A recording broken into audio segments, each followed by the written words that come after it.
ಚಕ್ರವರ್ತಿನಂ. ಶ್ರೀ ಗುರುಭ್ಯೋ ನಮಃ. ಹರಿ ಓಂ. ಸಪ್ತಾಹ ವಿಧಾನದ ಶ್ರೀಮದ್ಭಾಗವತ ಕಥಾ ಪುಣ್ಯಕಥಾ ಶ್ರವಣದ 2ನೆಯ ದಿವಸ ಯಥಾಶಕ್ತಿ ಕಥಾಶ್ರವಣ ಮಾಡೋಣ.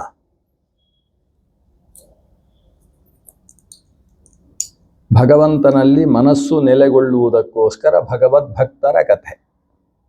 ಅದಕ್ಕೋಸ್ಕರವೇ ಭಾಗವತ ಅಂತ ಹೆಸರು. ಭಾಗವತ ಅನ್ನುವುದಕ್ಕೆ 2 ಅರ್ಥ. ಒಂದು ಭಗವಂತನಿಗೆ ಸಂಬಂಧಿಸಿದ್ದು, ಮತ್ತೊಂದು ಭಗವದ್ಭಕ್ತರಿಗೆ ಸಂಬಂಧಿಸಿದ್ದು. ಭಗವದ್ಭಕ್ತರು ಅನೇಕರು ಅವತರಿಸಿ ಯಾವ ರೀತಿಯಲ್ಲಿ ಸಂಸಾರದ ಜಂಜಾಟದಿಂದ ಕೊಡವಿಕೊಂಡು ಭಗವದ್ ವಿಷಯದಲ್ಲಿ ತಾವು ಅನುರಕ್ತರಾಗಿದ್ದಾರೆ ಅನ್ನುವುದನ್ನು ನಿರೂಪಿಸುವ ಅನೇಕ ಕಥೆಗಳು. ಪಂಚಮ ಸ್ಕಂದದಲ್ಲಿ ಭರತ ಮಹಾಶಯನ ಕಥೆ. ಈ ದೇಶಕ್ಕೆ ಭಾರತ ಅಂತ ಹೆಸರು ಬರುವುದಕ್ಕೆ ನಿಮಿತ್ತವಾದ ಒಂದು ಕಥೆ. ಸ್ವಯಂಭುವ ಮನು ಚತುರ್ಮುಖ ಬ್ರಹ್ಮನ ಮೊದಲ ಮಗ ಅಂತ ಕರೆಯುವುದು ಮಿಥುನ ಸೃಷ್ಟಿಯಲ್ಲಿ ಮೊದಲ ಮಗ ಅನ್ನುವ ಕಾರಣದಿಂದ. ಶತರೂಪಾದೇವಿಯಲ್ಲಿ ಆತನಿಗೆ ಆವಿರ್ಭವಿಸಿದಂತಹ ರಾಜ ಪ್ರಿಯವ್ರತ, ಆ ಪ್ರಿಯವ್ರತನ ವಂಶದಲ್ಲಿ ಬಂದವ ಆಗ್ನಿಧ್ರ. ನಾಭಿರಾಜನ ಮಗನಾಗಿ ಋಷಭದೇವನ ಮಗ ಭರತ. ಋಷಭದೇವನಿಗೆ ಜಯಂತಿ ಅನ್ನುವ ಪತ್ನಿಯಲ್ಲಿ 100 ಜನ ಮಕ್ಕಳು. ಅದರಲ್ಲಿ ಜ್ಯೇಷ್ಠನೂ ಶ್ರೇಷ್ಠನೂ ಆದಂತಹ ಈ ದೇಶದ ರಾಜ್ಯಭಾರವನ್ನು ವಹಿಸಿಕೊಂಡಂತಹ ವ್ಯಕ್ತಿ ಭರತ. ಅವನ ಹೆಸರಿನಿಂದ ಈ ದೇಶಕ್ಕೆ ಭಾರತ ಅಂತ ಹೆಸರಾಗಿದೆ. ಆತ ಎಷ್ಟು ಚೆನ್ನಾಗಿ ರಾಜ್ಯಭಾರ ಮಾಡಿದ್ದಾನೆ ಇತ್ಯಾದಿ ವಿಷಯಗಳ ನಂತರ ಆತನ ಮರಣಕಾಲದಲ್ಲಿ ಒಂದು ಜಿಂಕೆಯನ್ನು ಆಲೋಚನೆ ಮಾಡಿಕೊಂಡು ಆತ ಸತ್ತ. ಮುಂದಿನ ಜನ್ಮದಲ್ಲಿ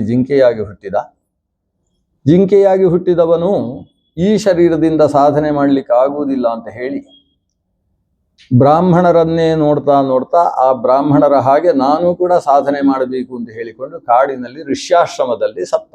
ಜಿಂಕೆ ಸತ್ತಿತು ಅಂತ.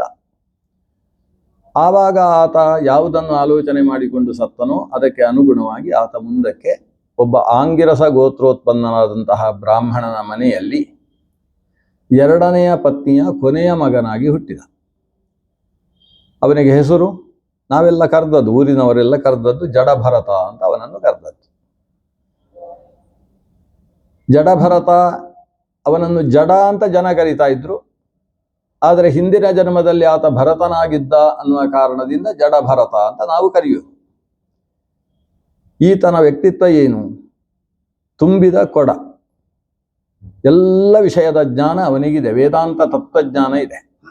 ಯಾಕಂದರೆ ಆತ ರಾಜ ಭರತನಾಗಿದ್ದಾಗ ಅಂತ್ಯಕಾಲದಲ್ಲಿ ಸಂಘಕ್ಕೆ ಆದದ್ರಿಂದ ಜಿಂಕೆಯಾಗಿ ಹುಟ್ಟಿದ್ದು. ಆದರೆ ಆ ಅಂತ್ಯಕಾಲದ ಸ್ಥಿತಿಯಲ್ಲಿ ಆತ ತನ್ನ ಸಂಸಾರದ ಜಂಜಾಟಗಳನ್ನೆಲ್ಲ ಬಿಡಿಸಿಕೊಂಡು ಕಾಡಿನಲ್ಲಿ ವಾನಪ್ರಸ್ಥದ ಅನುಷ್ಠಾನ ಮಾಡ್ತಾ ಇದ್ದ. ಕೇವಲ ಭಗವತ್ ಚಿಂತನೆ ಅನ್ನುವುದೇ ಅವನ ಜೀವನದ ಧರ್ಮವಾಗಿತ್ತು.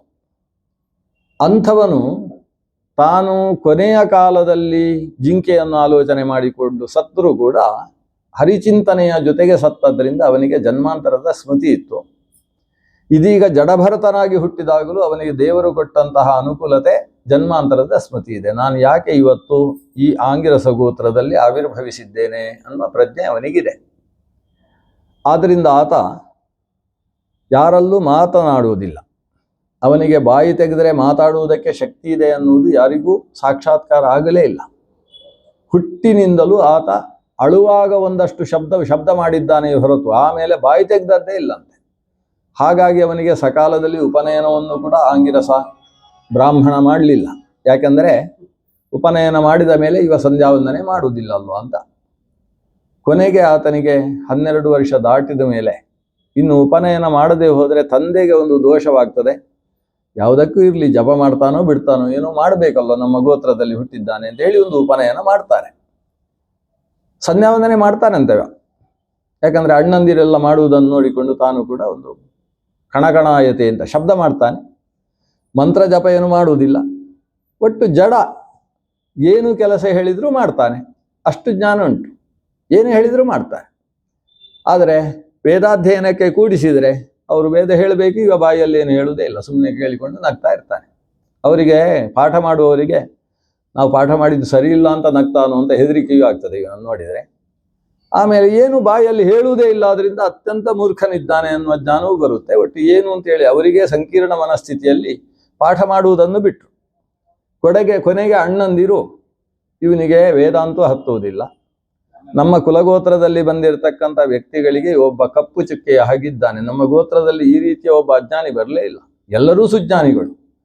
ಈಗ ಇವನನ್ನೇನು ಮಾಡುವುದು, ಕೃಷಿಗಾದರೂ ಆಗ್ತದೆ ಅಂತ ಕೃಷಿ ಕೆಲಸದಲ್ಲಿ ಹಚ್ಚಿದ್ದಾರೆ. ಆದರೆ ಅಲ್ಲೂ ಕೂಡ ಹೇಳಿದ ಕೆಲಸ ಮಾತ್ರ ಮಾಡ್ತಾನೆ, ಒಂದು ಆ ಕಡೆ ಈ ಕಡೆ ಮಾಡುವುದಿಲ್ಲ.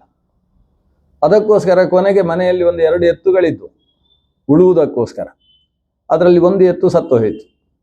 ಅದಕ್ಕೆ ಜೋಡಿ ಎತ್ತು ಸಿಗಲಿಲ್ಲ. ಸಿಗದೆ ಹೋದಾಗ ಇವನನ್ನೇ ಕಟ್ಟಿದ್ರಂತೆ. ಇವನು ಆ ಕೆಲಸವೂ ಮಾಡ್ತಾನೆ. ಆ ಎತ್ತಿಗೆ ಅನುಗುಣವಾಗಿ ಇಷ್ಟು ಬಗ್ಗಿಕೊಂಡು ಹೀಗೆ ಎಳಿಬೇಕು ಅಂತ ಹೇಳಿದ್ದಾರೆ, ಮಾಡ್ತಾನೆ. ಭಾರಿ ಗಟ್ಟಿ ಮುಟ್ಟು. ಮನೆಯಲ್ಲಿ ಎಲ್ಲರೂ ಊಟ ಮಾಡಿದ ಮೇಲೆ ಉಳಿದದ್ದಷ್ಟು ಇವನಿಗೆ ಕೊಡುವುದು. ಅದು ಚೂರಿದ್ರೆ ಅಷ್ಟೇ ತಿಂತಾನೆ, ಜಾಸ್ತಿ ಇದ್ರೆ ಅಷ್ಟು ಮುಗಿಸ್ತಾನೆ. ಅವನಿಗೆ ಹೆಚ್ಚು ಕಡಿಮೆ ಅಂತಿಲ್ಲ. ಅದು ಅಡಿ ಹಿಡಿದಿದ್ರೆ ಅದೂ ನಡೀತದೆ. ಶಿಲಾಮಪಿ ಭಕ್ಷಯತಿಯಿಂದ ಒಂದು ಕಲ್ಲು ಉಂಡೆ ಅದರಲ್ಲಿ ಸಿಕ್ಕಿದ್ರೆ ಅದನ್ನು ಕೂಡ, ಅಕ್ಕಿಯಲ್ಲಿ ಅಡಿಯಲ್ಲಿ ಕಲ್ಲು ಉಂಟು, ಈಗೆಲ್ಲ ಬರುವುದಿಲ್ಲ, ಸ್ವಲ್ಪ ವಿಚಿತ್ರ ಆಗಿದೆ ನಮ್ಮ ಭೋಜನ ಪದ್ಧತಿ. ಹಿಂದೆ ಎಲ್ಲ ಅದರಲ್ಲಿ ಒಂದಷ್ಟು ಕಲ್ಲು ಸೇರ್ಲಿಕ್ಕೆ ಉಂಟು. ಮನೆಯ ಯಜಮಾನಿತಿ ಸರಿಯಾಗಿ ನೋಡಿ ಹೆಕ್ಕಿ ಅದನ್ನು ನೀರಲ್ಲಿ ಹಾಕಿ ಅದನ್ನು ತಿರುಗಿಸಿ ಅಡಿಯಲ್ಲಿ ಮರಳನ್ನು ಉಳಿಸಿದರೆ ಹೋಯ್ತು. ಇಲ್ಲ ಹಾಕಿದ್ರು ಅಂದ್ರೆ ಅದು ಒಟ್ಟಿಗೆ ಏನು ಸಿಕ್ಕಿದ್ರೂ ಕೂಡ ಭೋಜನ ಮಾಡ್ತಕ್ಕಂಥ ವ್ಯಕ್ತಿತ್ವ ಇದನ್ನದ್ದು. ಅಂಥವನದ್ದು 1-2 ಪರೀಕ್ಷೆಗಳು ನಡೆದಿದ್ದಾವೆ. ಅದರಲ್ಲಿ ಒಂದು ಭದ್ರಕಾಳಿಯ ಪರೀಕ್ಷೆ, ನೀವೆಲ್ಲ ಕಥೆ ಕೇಳಿರ್ತೀರಿ, ನಾನು ಅದನ್ನು ಹೇಳುವುದಿಲ್ಲ. 2ನೇ ಪರೀಕ್ಷೆ ಏನು, ರಾಜ ರಹುಗಣನಿಗೆ ಸಂಬಂಧಪಟ್ಟಂತಹ ಪ್ರಕರಣ. ಈತ ವಸ್ತುತಃ ದೊಡ್ಡ ಜ್ಞಾನಿ, ಆದರೆ ಲೋಕದ ದೃಷ್ಟಿಯಿಂದ ಜಡ. ಅವನಿಗೆ ಯಜ್ಞೋಪವೀತ ಅವತ್ತು ಹಾಕಿದ್ದನ್ನು ಉಪಕರ್ಮದಲ್ಲೂ ವ್ಯತ್ಯಾಸ ಮಾಡಲಿಲ್ಲ. ಈಗ ಅವನಿಗೆ ಸುಮಾರು 20 ವರ್ಷ, ಉಪನಯನಾಗಿ 7-8 ವರ್ಷ ಆಗಿದೆ. ಅಷ್ಟರಲ್ಲಿ ಆ ಯಜ್ಞೋಪವೀತ ಮೈ ಮೇಲೆ ಇದೆ ಅಂತ ಗೊತ್ತಿಲ್ಲಂತೆ. ಕೆಲವು ಸಲ ಧೂಳಿನ ಒಳಗೆ ಸೇರ್ಕೊಂಡಿದೆ, ಹೀಗೆ ಕೆರೆದ್ರೆ ಕಾಣಿಸುವುದು, ಆ ರೀತಿಯಲ್ಲಿ ಶರೀರದಲ್ಲಿದೆ. ಅವನಿಗೆ ಯಾರು ಈ ಸ್ನಾನ ಮಾಡಿಸುವ ಕ್ರಮ ಇಲ್ಲ, ಬೇಕಾದರೆ ಅವ ಮಾಡ್ತಾನೆ.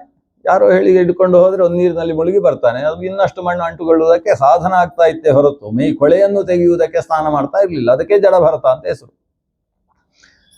ಅಂಥವನನ್ನು ರಾತ್ರಿಯ ಹೊತ್ತು ಗದ್ದೆ ಕಾಯುವುದಕ್ಕೆ ವ್ಯವಸ್ಥೆ ಮಾಡಿದ್ದಾಗ ಒಬ್ಬ ವೃಷಲ ಆತನನ್ನು ಬಲಿ ಕೊಡುವುದಕ್ಕೆ ಅಂತ ತೆಗೊಂಡು ಹೋದರೆ, ಎಲ್ಲ ಸ್ನಾನ ಮಾಡಿಸಿ ಬಲಿ ಕೊಡುವುದಕ್ಕೆ ಸಿದ್ಧ ಆಗಿರುವ ಸಂದರ್ಭದಲ್ಲಿ ಭದ್ರಕಾಳಿಗೆ ಇವನ ರಕ್ತ ಮೇಗೆ ಸೋರುವುದು ಇಷ್ಟವಾಗದೆ ತಲೆ ಕತ್ತರಿಸುವುದಕ್ಕೆ ಕತ್ತಿಯನ್ನು ಹಿಡಿದಿರತಕ್ಕಂತಹ ವ್ಯಕ್ತಿಗಳ ವೃಷಲರ ಕೈಯಿಂದ ಕತ್ತಿಯನ್ನು ಸೆಳೆದು ಅವರೆಲ್ಲರ ತಲೆ ಚೆಂಡಾಡ್ತಾಳೆ ಅಂತ ಒಂದು ಘಟನೆ ನಡೆಯುತ್ತೆ. ಇದಾದ ಮೇಲೆ ನಡೆದ ಘಟನೆ. ಒಂದು ರಾತ್ರಿ ಹೊಲದ ಬದಿಯಲ್ಲಿ ಈತ ಹೊಲವನ್ನು ರಾತ್ರಿಯ ಹೊತ್ತು ಪ್ರಾಣಿಗಳು ಬಂದು ನಾಶ ಮಾಡಬಾರದು ಅಂತ ನೋಡಿಕೊಳ್ಳುವ ಕೆಲಸ ಇವನಿಗೆ. ಅದೇ ಮಾರ್ಗದಲ್ಲಿ ರಾಜ ರಹುಗಣ, ಸಿಂಧು ಸವೀರ ದೇಶದ ರಾಜ, ಅಂದರೆ ಕಾಶ್ಮೀರಕ್ಕಿಂತ ಮೇಲೆ ಬರುವಂತಹ ದೇಶ ಸಿಂಧು ಸವೀರ ದೇಶ. ನಮ್ಮ ಭಾರತದ ಸಿಂಧೂ ನದಿಯ ತಪ್ಪಲು ಪ್ರದೇಶದಲ್ಲಿ ಇದ್ದಂತಹ ರಾಷ್ಟ್ರ, ಇವತ್ತು ಭಾರತದಲ್ಲಿ ಇಲ್ಲ. ಮಹಾಪಂಡಿತರುಗಳೆಲ್ಲ ಬೆಳೆದದ್ದು, ಕಲ್ಲಣ ಬಿಲ್ಲಣ ಮೊದಲಾದ ಮಹಾಕವಿಗಳೆಲ್ಲ ಬೆಳೆದಂತಹ ಪ್ರದೇಶ. ಸಮುದ್ರಗುಪ್ತನೂ ಕೂಡ ಬಂದಂತಹ ಪ್ರದೇಶ ಅದು.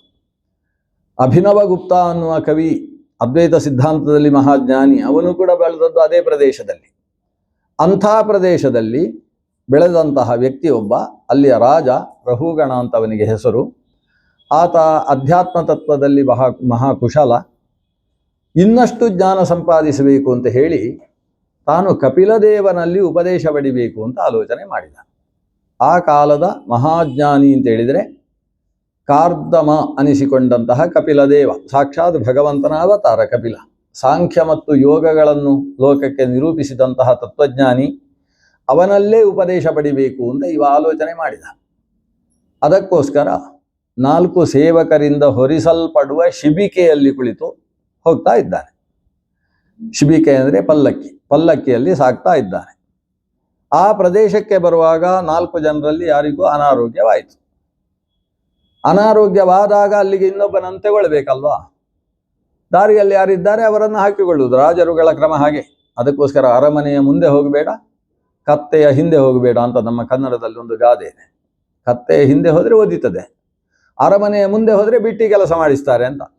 ಹಾಗೆ ಅರಸರ ಮುಂದೆ ಎಲ್ಲ ಹೋಗುವ ಹಾಗಿಲ್ಲ. ಈ ಅರಸರು ಬರುವಾಗ ಒಬ್ಬನಿಗೆ ಜ್ವರ ಬಂತ, ಇನ್ನು ಯಾರಿದ್ದಾರೆ ನೋಡಿ ಅಂತ.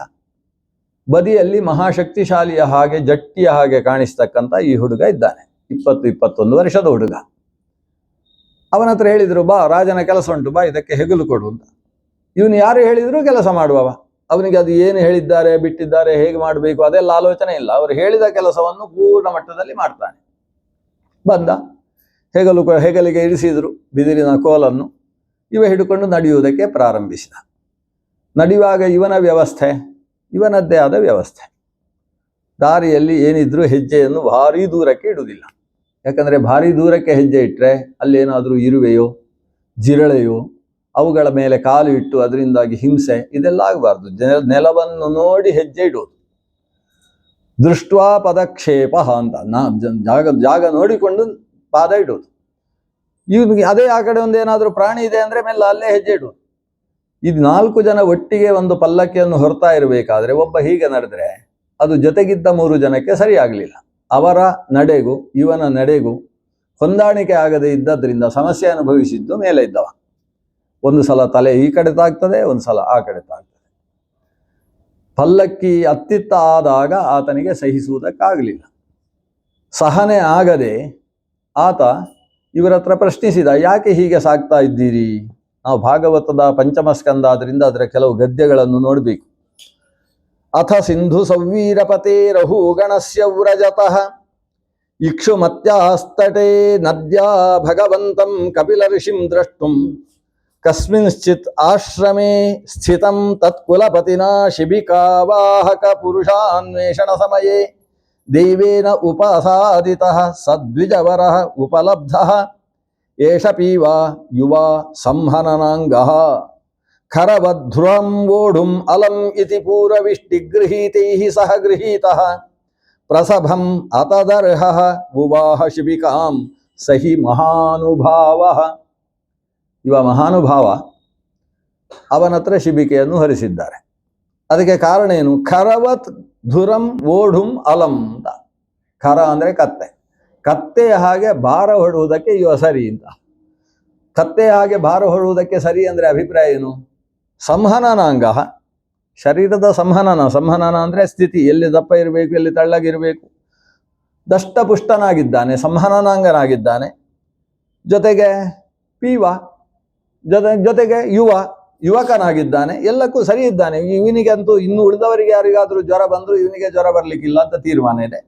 ಆದರೆ ಇವನೇ ಹೊರುವುದಕ್ಕೆ ಸರಿ ಅಂತ ಹೇಳಿ ಆ 3 ಜನ ರಾಜಪುರುಷರಿಂದ ಸ್ವೀಕರಿಸಲ್ಪಟ್ಟ ಇವ ಧುರಂ ಶಿಬಿಕಾಂ ವಹತಿ, ಅದನ್ನು ಹೆಗಲ ಮೇಲೆ ಇಟ್ಟುಕೊಂಡು ನಡೀತಾ ಇದ್ದಾನೆ. ಆವಾಗ ಇವ ಒಂದು ಗಜಕ್ಕಿಂತ ಹೆಚ್ಚು ಹೆಜ್ಜೆ ದೂರ ಇಡುವುದಿಲ್ಲ ಅಲ್ವಾ?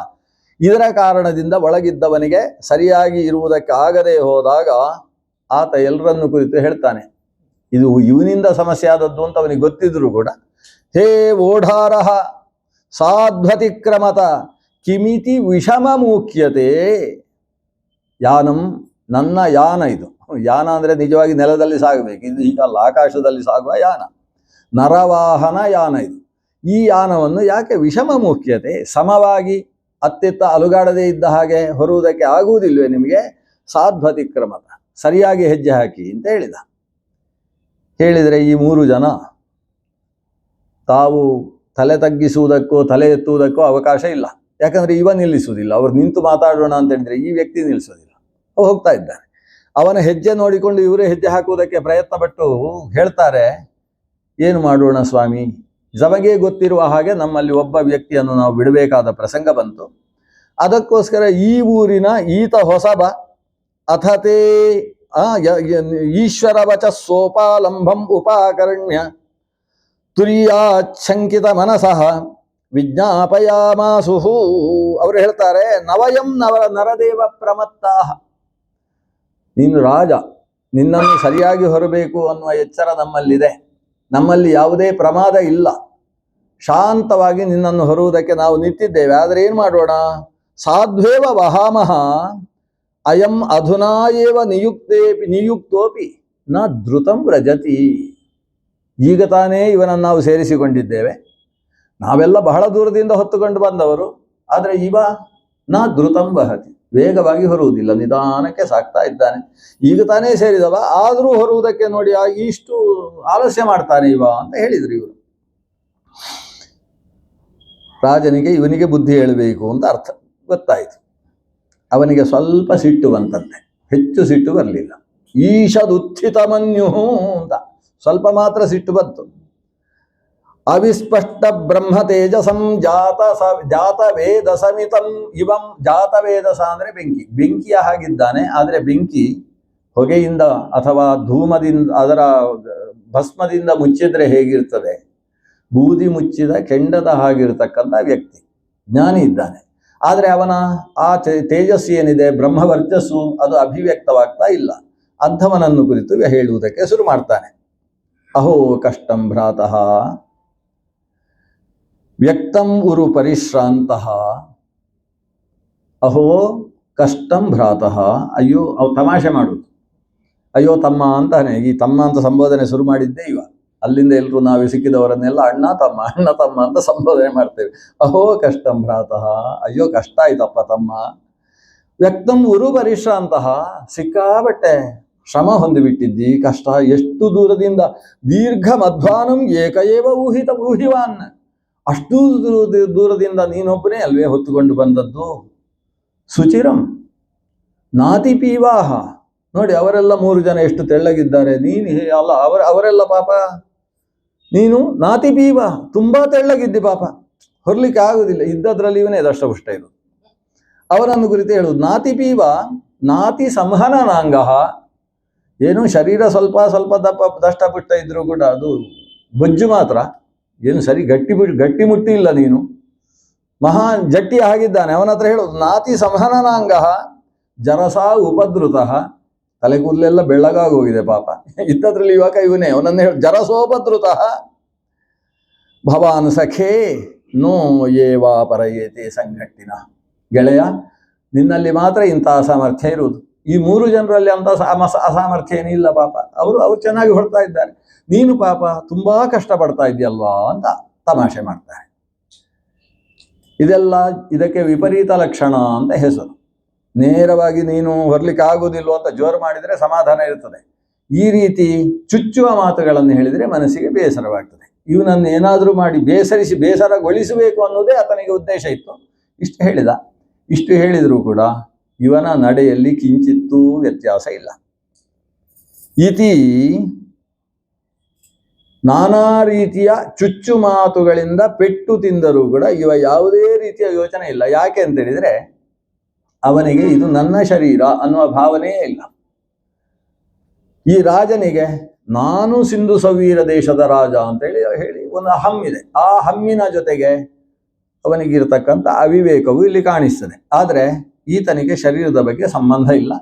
ಅವ ಹಾಗೆ ನಡೀತಾ ಇದ್ದಾನೆ. ಈಗ ಮತ್ತೆ ರಾಜನಿಗೆ ತಲೆ ಆ ಕಡೆ ಈ ಕಡೆ ಆದಾಗ ಸಿಟ್ಟು ಬಂತು. ಒಂದು ಬಾರಿ ಹೇಳಿ ನೋಡಿದ್ರೂ ಕೂಡ ಇವ ಹೀಗೆ ಮಾಡ್ತಾನಲ್ಲ ಅಂತ ಸಿಟ್ಟು. ಯಾವತ್ತು ಸಿಟ್ಟಿಗೆ ಕಾರಣ ಏನು? ಇನ್ನೊಬ್ಬರು ನನ್ನ ವಶದಲ್ಲಿರಬೇಕು ಅನ್ನೋ ಇಚ್ಛೆ ಮೊದಲನೆಯದ್ದು. ವಶದಲ್ಲಿರಬೇಕು ಅಂತ ಇಚ್ಛೆ ಬಂದ ಮೇಲೆ ವಶದಲ್ಲಿ ಇರುವುದಕ್ಕೆ ಬೇಕಾದ ಆದೇಶವನ್ನು ಕೊಡ್ತಾರೆ. ನಾವು ಆದೇಶ ಕೊಡದೇ ನಮಗೆ ಆಗುವ ಹಾಗಿರಬೇಕು ಅಂತ ಇರ್ತದೆ ಎಲ್ರಿಗೂ. ಆದರೆ ಕೆಲವೊಬ್ಬರು ತಾನೇನು ಹೇಳದೆ ಹೋದರೂ ತನಗೆ ವಿಪರೀತವಾಗಿಯೇ ಇರ್ತಾರೆ. ಅಂಥ ಹೊತ್ತಿಗೆ ಹೇಳ್ತಾರೆ, ನೋಡಿ ನೀನು ಹೀಗಿರಬೇಕು, ಹೀಗಿರುವುದು ಸರಿಯಲ್ಲ.